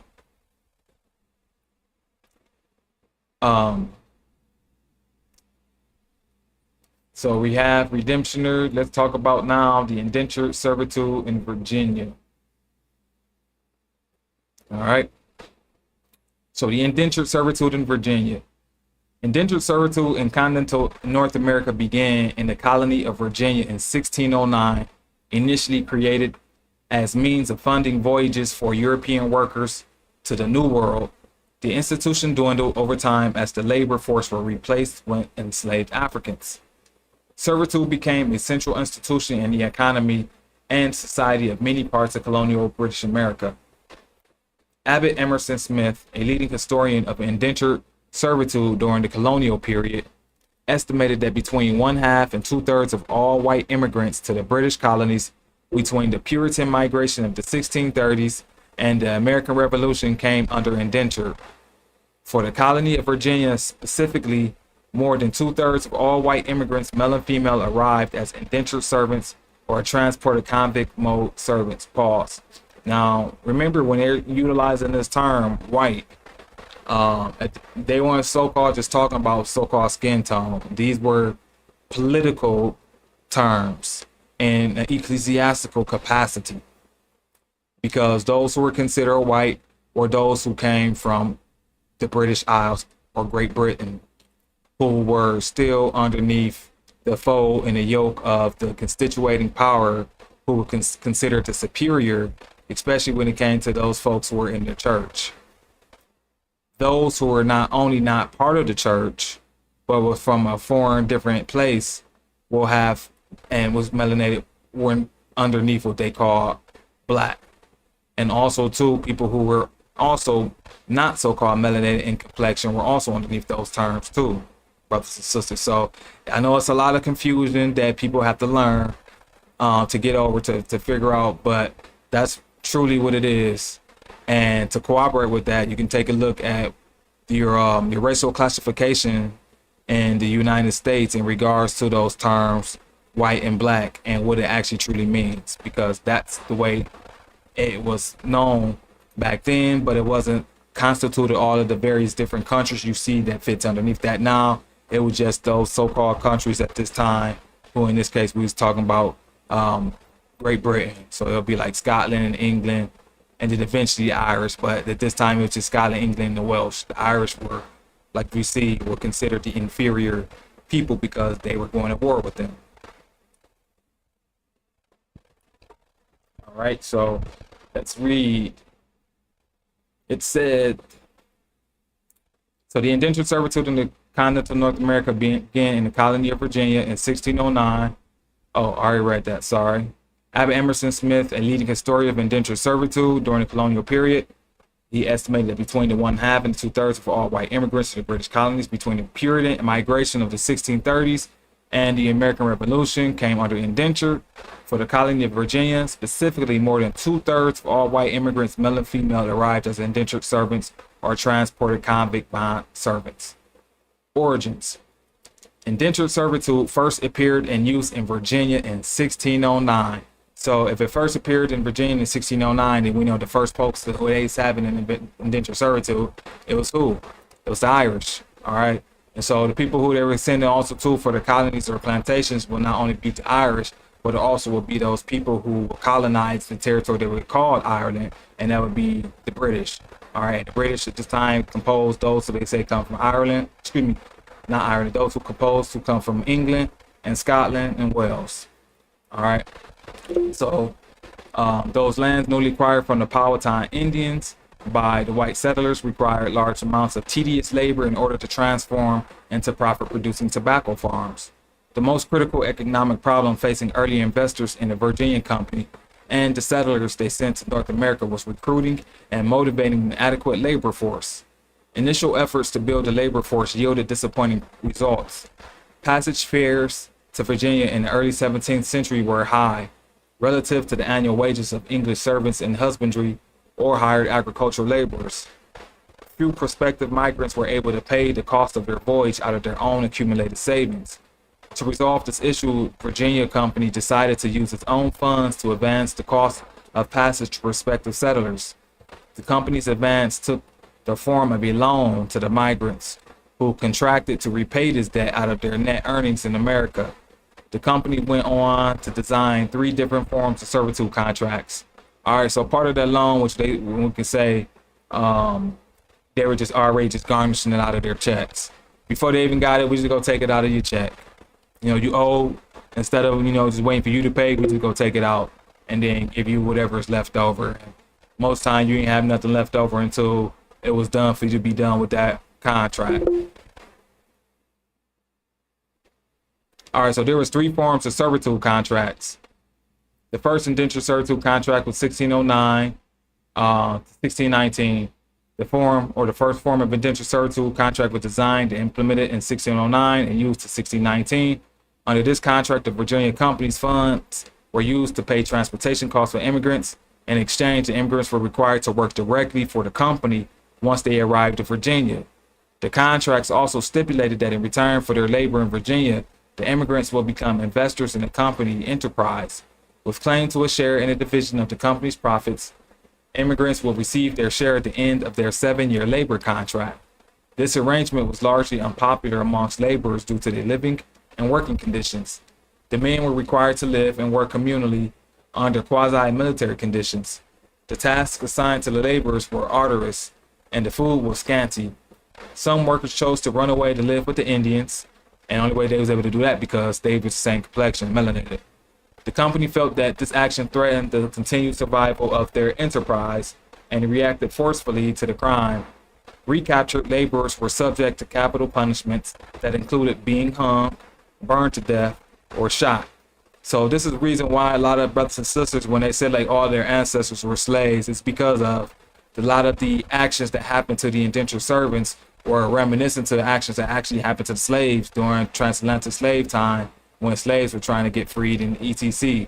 But as we can see from what we're learning, that actually a lot of these people who became slaves were actually those servants who either were no longer underneath their indentures or just eventually just became placed because of some other shape, fashion, or form underneath perpetual bondage. All right. Then the other 2 dentures, in my opinion, you can go ahead and read that. We're going to read the decline in the role of the African slavery because it's important, because then you can know when it actually got onto the books in regards to slavery. So therefore, you will know that at least at this specific time in history, and going back, these people were notated as indentured servants. So that means you need to look for those ships in regarding to indentured servants. All right, by 1650, there were about 300 Africans living in Virginia. They were still considered to be indentured servants, like the approximately 4,000 white indentured people, since the slave law was not passed in the colony until 1661. Pause. And the first slave law was actually passed in Massachusetts in 1640, but Virginia then passed one on their books until so-called 1661. And yes, there were others from France. They had their own, what they call the Nouvelle Code, and I'm sure Spain, they had theirs as well. But in regards to the British American colonies, this is when they did theirs. So it said, at the turn of the century, an increase of the Atlantic slave trade enabled planters to purchase enslaved labor in lieu of bonded labor, indentured servants, and convict bond servants. As demand for skilled indentured service increased, attitudes about the institution also changed. Skilled indentures were able to sell their craftsmanship once they became freedmen, and therefore earned more income than the unskilled indentures who came before them. These new indentured servants were therefore less likely to cause revolts and the concerns of the gentry then shifted from white bond laborers to black enslaved laborers. This marks the early 18th century as not only a shift in composition of the labor force, but also as a shift in perceptions of black laborers who by this point in time were predominantly enslaved. Pause. All right, before we go to the next one, so like we saying that it's transferred from indentured servitude to slavery, and a lot of those original indentured servants who were Irish technically was transferred over to what now they call so-called quote-unquote African slaves, because instead of trying to call you an Irish slave when they knew that these folks weren't slaves, they were indentured servants, it was better to call you an African so that way they can put you underneath that capacity and place you in bondage. That's why it was very important to be able to maintain your paperwork. Documentation is very important.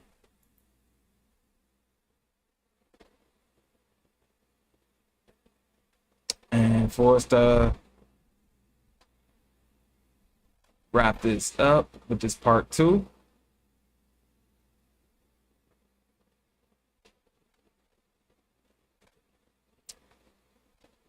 I'm going to go back to the Irish clans, because we're talking about the surnames. We're talking about the Irish names, especially those who are melanated here in America, like Eddie Murphy, Shaquille O'Neal, folks like that who have Irish surnames. And how did they come with these names? Now, we already read about the indentured servants. We read about the Irish indentured servants. We read about the plantations. We read about the Irish plantations. We read about the Cromwellian invasion of Ireland. We read about King James coming to position and how he became the king for Ireland. We also read about the Tudors and Stuarts conquest of Ireland. All right. So we read all of this in regards to Ireland within the 16th, 17th, even 18th century. So that's 300 years right there of Irish history in regards to what happened, especially from the time been over there in Ireland, when they've been usurped or removed from their homes, to being sent over here to the West Indies as well as to the British American colonies. And clearly they're still descendants here in America. All right, so let's go ahead and go to reading the Irish clans. And it says, the Irish clans are traditional kinship groups sharing a common surname and heritage and existing in a lineage-based society originating prior to the 17th century. Pause. Now, are we reading about how they were Ireland was invaded around the 16th and 17th century? Yes. So we're letting you. So we're reading from Irish clans based off these kinship groups sharing a common surname and heritage. This all existed all the way up to the time during when the Tudors and Stuarts invaded. So that means that these surnames, these Irish people who had these surnames that were sent over here to the plantations and things of that nature, it was tied to their history going back to ancient antiquity, or at least to the time of when surnames came into existence in Ireland. So it's ancient, and we know surnames came to Ireland, at least we can say during the time of the Normans and at least prior before. But we know the Normans are the ones who have been credited with surnames. Yeah, we give you that. But in my opinion, I think that surnames existed before the Normans. But surname means free name. That's the etymology of surname. Let's pull it up.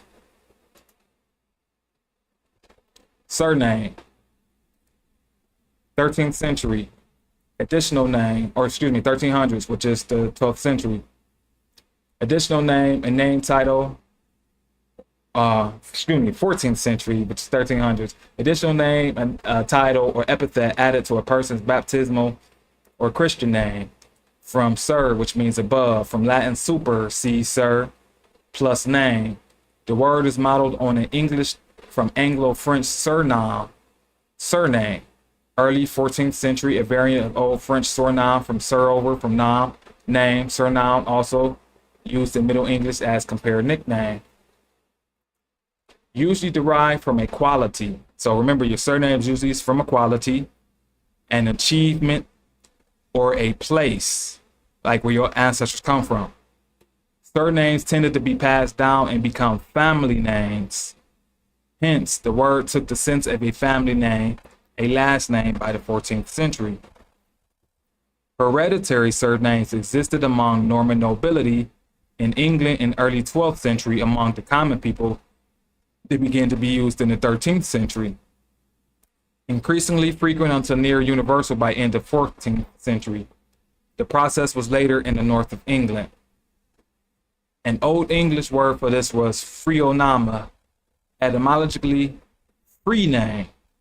So your surname in English or Old English means free name. Surname means free name. All right, so that's the etymon. So that's what your surname, brothers and sisters, means. It's your family's free name. All right, and it's an inheritance. So back to the Irish clans. So it says, a clan, or fine, or fine, in Irish plural finte, included the chief and his patrilineal relatives. Patrilineal, that means males. However, Irish clans also included unrelated clients of the chief. These unrelated clients and their agnatic descendants were ineligible to be elected chief, but nonetheless assumed the name of the leading lineage as a show of allegiance. All right, Paul. So that's like other people being adopted into the family because they pledged their allegiance to the family and they got rights of what that family would give them. But in actuality, they won't be able to inherit the position of being chief because only the patrilineal descendants of that chief can actually be the head for the family or their clan. Beginning in the 8th century, various genealogical collections were compiled purporting to trace the ancestry of these clans. Among them, are genealogies in Rollison, B502, the Book of Ballymote, the Book of Lakin, the Labor Moore na Genealoch, compiled by Dublictock, MacFurbixic, and the Old Cleric Book of Genealogies. In all these cases, the genealogies listed state the agnatic descent of the chiefs and chieftains, and not necessarily every member of the clan. At least one genetic study has concluded that while these genealogies appear fairly accurate back to the Middle Ages, they are unreliable before the 7th century. Pause. And we don't even need to go all the way back to the 7th century because time immemorial only goes to the year 1189. And that's the reason why we're saying when you do your genealogy, brothers and sisters, you have to show a clear, unbroken chain. And I'm not talking about, mother and father being married and stuff like that, because that's going to happen. You're going to feed folks not being married because they weren't allowing us to keep up a lot of the after certain situations took place. But during these times, once you get at least to the 16th, 17th, 1600s and stuff like that, these folks technically were married. So you should see a lot of marriages in the records. And like I'm saying, a clear chain, a clear unbroken chain, that means you have to trace yourself all the way back. There can't be no steps, no blocks missing. I know some folks want to not do the chain all the way through, but you can't stop in the 1800s and then just say, okay, I'm just gonna stop there. Nah. For them to take you serious, especially in this world, because genealogy is the order of the day, you have to prove your lineal descent, not your cousins, not your next door neighbors, not the so-called group that you said you were part of, your lineal descent. So if your surname is Blasey Blah Jones, then you need to trace who Blasey Blah Jones come from, and then who those folks come from, and then who those folks come from, all the way till you can get to a point where there's no broken chain, where you can get at least back to the time where these folks existed, where you can accept that, okay, this is who I am, which I like to say at least to about the 1600s. You can get to the 1500s and backwards, hey, beautiful, because right there, that should show you, okay, well, this is who I am, so I just need to be this. But regardless, or whatever you do and decide to try to say today, especially the positions that we have been, or the hand we have been dealt, us as melanated people, especially if this is who you claim, this is who you are, you have to prove it through an unbroken chain of title. So you're who you are, your surname, these are titles. You have to prove an unbroken chain. You have to prove it, brothers and sisters. No one in the world is going to take you serious to say if you claim to be these people, but you can't prove it. With documentation, you can know all of the history you want. Remember, there's people who aren't even related to you, who's not even connected to that kingdom, who know your history better than you do. And they are in a position that they call gatekeepers. So these gatekeepers know who is who. And they know that if you don't prove in your chain of title based off of who you claim to be, via your genealogy, then you can file whatever paperwork, you can do whatever court you want to do, you can do all of these things, but you still have to prove your genealogy. So you got to prove it from 2000s, 1900s, 1800s, 1700s, 1600s. That's just the way it is. So you're going to have to get a genealogist.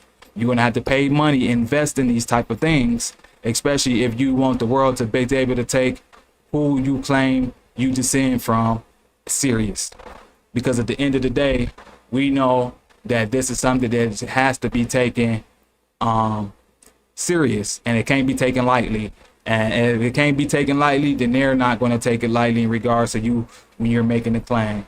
And as we can see, especially with the Irish clans, it's all tied back to your surname, but your surname is still supposed to be tying you back to a chronological order to specific people or to a specific group in time, where you can now use it as prima facie evidence to corroborate with your claim in regards to you saying that this is who you are. All right, so like they said, and no man and no woman is above that requirement, period.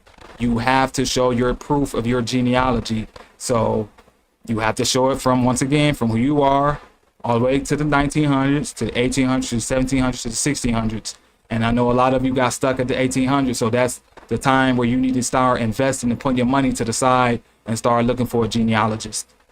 You ain't gonna probably be able to do it on your own. I know there have been folks who have been successful, but because of a lot of information has been scattered, this is going to probably be a works that you're going to need to have to get others involved with, and have fun with it, because it's one of the best investments that you can make and actually do this lifetime.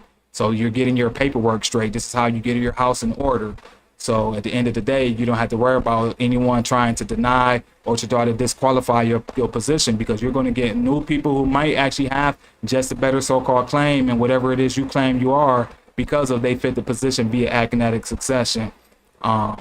But if they don't have their paperwork in order, then they can't fit that criterion based off of the prima facie evidence, then just going to be a moot position or a moot point. So I just want to go ahead and get ready to wrap this live up. Let me see where I'm going to stop at. Oh no. So the definition of clan. So it says, so the Irish word clan is a borrowing from the Latin planta, meaning a plant.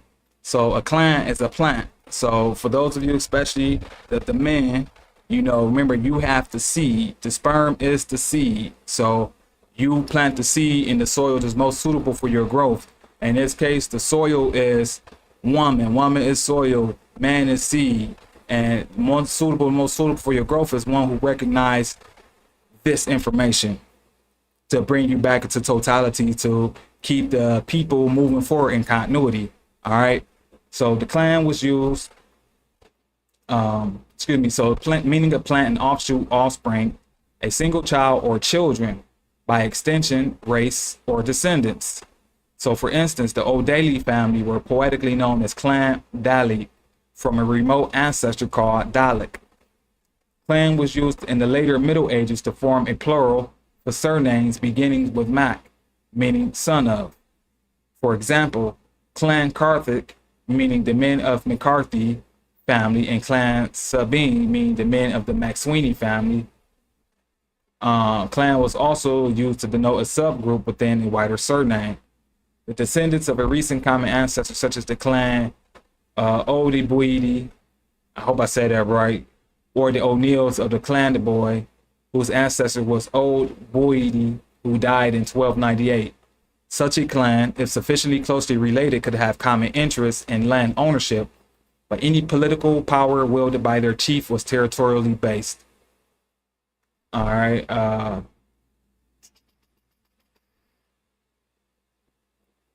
Read it, the origins. So the O'Reilly doctrine, according to T.F. O'Reilly in his works, Goids and their predecessors, and later early Irish history, there was a total of 4 waves of Celtic invasions of the British Isles, and the first 3 of these were pre-Gaelic. According to O'Reilly, these were people who had largely remained unconquered by the Romans, whose territory was mostly restricted to the broad plains of England. A larger part of England remained beyond the control of the West Germanic people who had invaded after the imperial collapse of Roman Britain, and who founded the English nation. Pause. So right there, that's like I was explaining to many brothers and sisters, that the true English root is actually Irish, Celtic, Gaelic. All right. And they only changed it to add or bring in that so-called Germanic aspect later to try to confuse you and to try to remove the Gaelic connection from the English. All right. So there's a lot more information out there to prove, to corroborate that. But yes, you brothers and sisters who are English, you are related to the Irish. Without the Irish, there wouldn't be no so-called English nation or English people, period. So O'Reilly's version of the origins of the Irish, as supported by the C. Thomas Kearney and John Grenham, is as follows. The first of the Celtic invaders of Ireland was known as the Cruthin, who arrived between 800 and 500 BC. The second wave of Celts come to Ireland was known as the Aran. And this is supposedly where the Gaelic name for Ireland, Aran, originated. These people arrived between 500 and 100 BC. They came from the area known today as Belgium and had superior iron weaponry, and thus eventually reduced the Irish Cruthin to tributary status. The third wave of Celtic settlement in Ireland came from continental Europe during the 1st century BC, probably due to the Roman pressure in southern Gaul. These people were known as the Dumnoni and gave their name to Devon and England. Their most powerful branch in Ireland was the Lagan, who gave their name to Leinster. A branch of the Irish group of the Dumnoni settled just to the south of Dumbarton in Scotland and were the ancestors of the Strathclyde Britons. The fourth and last major Celtic settlement in Ireland occurred around 500 BC. This was directly because of Roman attempts to dominate the Gauls of continental Europe. Now remember, the Gauls were also what we call the people from France. So the Gauls and the Gaels are the same people ethnically, by blood. All right, so that's how France and England and all that are all tied together, because they all go back to a common stock. All right, so this included, among others, a group known as the Feni, who came to Ireland directly from the continent and, according to tradition, landed in South Kerry in the Boyne estuary. The earlier inhabitants of the country fiercely resisted the newcomers, who were referred to as the Gael because they spoke the Gaelic language. The power and influence of the Gaels gradually spread over the next 3 centuries northwards from Kerry into Tipperary and Limerick, and as well to the west into Galway and Roscommon. By the 5th century, they were dominant in most of Ireland and had established dynasties and tribal groups. These groups shaped Irish politics and culture into the Norman invasion of Ireland in the late 12th century. And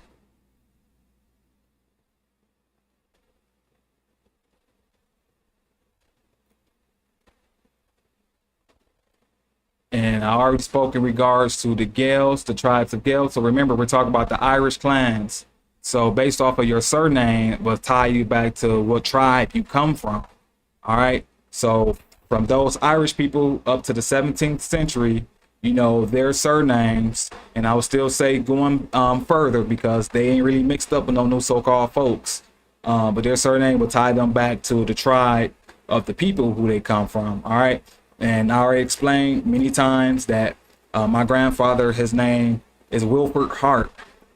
So I am a Hart by descent, by blood. And the Hart is Gaelic. The Harts go back to what we say, to Milesian, and King Milesian, his son Haramon, also known as Aramon. All right, so we're going to read in regards to, because we're talking about the Gaels, and we were talking about the Gauls and telling you how the Gauls are related to the Gaels. And the Gauls are the original the original people of France in regards to the French nobility. And the Beaumont, my surname, goes back to not only the Norman aristocracy, but also to France, to the French kings, which goes to those from Gaul. And the Gauls are also what we call the Celtic stock. So the Gauls are Celtic stock, and the Gauls are related to the Gaels, and the Gaels are those who we say are in Ireland, England, and Scotland. All right, so they're all related. So all these people related. So I'm showing you how my blood's all still the same folks from just different territories, but it's coming and stemming from the same stock. All right, so it says, according to O'Reilly's doctrine, the Gaels or the Gaels were the fourth and final wave of Celtic settlement in Ireland, which took place during the 1st century BC. In line with this, according to Kearney, from them descended the following Irish tribes. Although it's not possible to prove O'Reilly's history up to 4 Celtic invasions of Ireland, or that the Gaels or the Gaels were the fourth of these invasions, or that the following Irish tribes descended from them, according to historian Sean Duffy, with the exception of the clan Cholmain, was a Senil, Laugare, and Mointir Taugen, the existence of all the following Irish tribes in around the 7th century is supported by the literature of the time that came to Ireland with Christianity. So they said that this information is at least accurate going all the way about the 7th century. We only need to accept the accuracy up to 1189, which is time immemorial. So we can conclude at least from 7th century to 1189, and then from 1189 to the 17th century, that these people who have these surnames, these Irish surnames, ties them back to these tribes of people, if they still bore them today. And many melanated people in the British American colonies, called the United States of America today, have Irish surnames, which potentially want to show that they are tied to one of these Irish tribes. And in this case, the tribes I'm talking about right now is the tribes of the Gaels, and I'm utilizing myself as an example, so I can show you that if I can do this, so can you. And other brothers and sisters are doing the great work. The thing is, you now need to accept to be these people once you see, oh, this is who you are. Yeah, if that's who you are, then be yourself. And I'm going specifically to Southern O'Neill. Now, Shaquille O'Neal, he could be a Northern Neil, he can be a Southern Neil, but nevertheless, he is a Neil. Same way as Eddie Murphy and the Murphy family, they are going to be part of one of these groups as well. All right, but first, let me go to me. Now, I'm a Hart, and see it says O'Harts. So the O'Harts are the North Gaels, and not only the Harts are the North Gaels, but they are part of what they call the 4 tribes of Tara. So, and the 4 tribes of Tara goes back to the kingship of Tara, which ties back to the lordship, or the high kingship, excuse me, of Tara, which can be traced going all the way back to Brian Boru, who was the first high king of Ireland. And then if you know the history of Tara, or the hill of Tara, just consider the location of what we call the Stone of Destiny, aka the Stone of Stone. And only when the true king returns, because they're still waiting for the true king of Tara to return, and the king of Tara actually becomes the whole king of Ireland. And once the king of Tara, or the true king of Tara, returns and hits what they call the Stone of Destiny, it's supposed to ring out in like an enjoyment in regards to now that the new king has returned. So that's the mythical lore and about that. So but that's cool to know, that's cool to hear, and it's also cool to know that I'm tied to these prophecies and these lores. All right, and then the other 4 tribes, you have the O'Regans, the McKennas, and the O'Higgins. All right, now the brother that we read earlier, who named, or they said who was in Kansas, was the only Irish, his name was O'Brien. Now let's see what O'Brien on here. O'Brien, Southern O'Neill, O'Brien, O'Boyles. I'm quite sure he's Brannigan, O'Bolins up here, O'Rourke.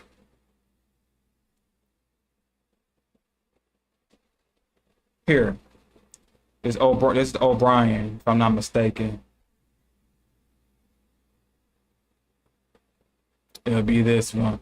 So yeah, so they're still part of the Northern Gaels. All right. And then the Southern Gaels, you have O'Keefe's, O'Sullivan's, the McCarthy dynasty, the Mahoney's, the Mehans, the Colligans, the Donahues. Those are considered the Southern Gaels. And let's see. All right, so like it says, the end of the clan system. So this is what happened. So in the 16th century, the English common law was introduced throughout Ireland, along with a centralized royal administration in which the county and the sheriff replaced the country and the clan chief. When the Kingdom of Ireland was created in 1541, the Dublin administration wanted to involve the Gaelic chiefs in the new entity, creating new titles for them such as the Baron Upper Ossory, Earl of Tyrone, and Baron Inchiquin. I think that's how you say that, Inchiquin. In the process, they were granted new coats of arms in 1552. The associated policy of surrender and regrant involved a change to succession to a title by European system of primogeniture and not by the Irish tanistry, where a group of male cousins of a chief was eligible to succeed by election. The early 17th century was a watershed in Ireland and marked the destruction of Ireland's ancient Gaelic aristocracy, following the Tudor reconquest, and cleared the way for the Plantation of Ulster.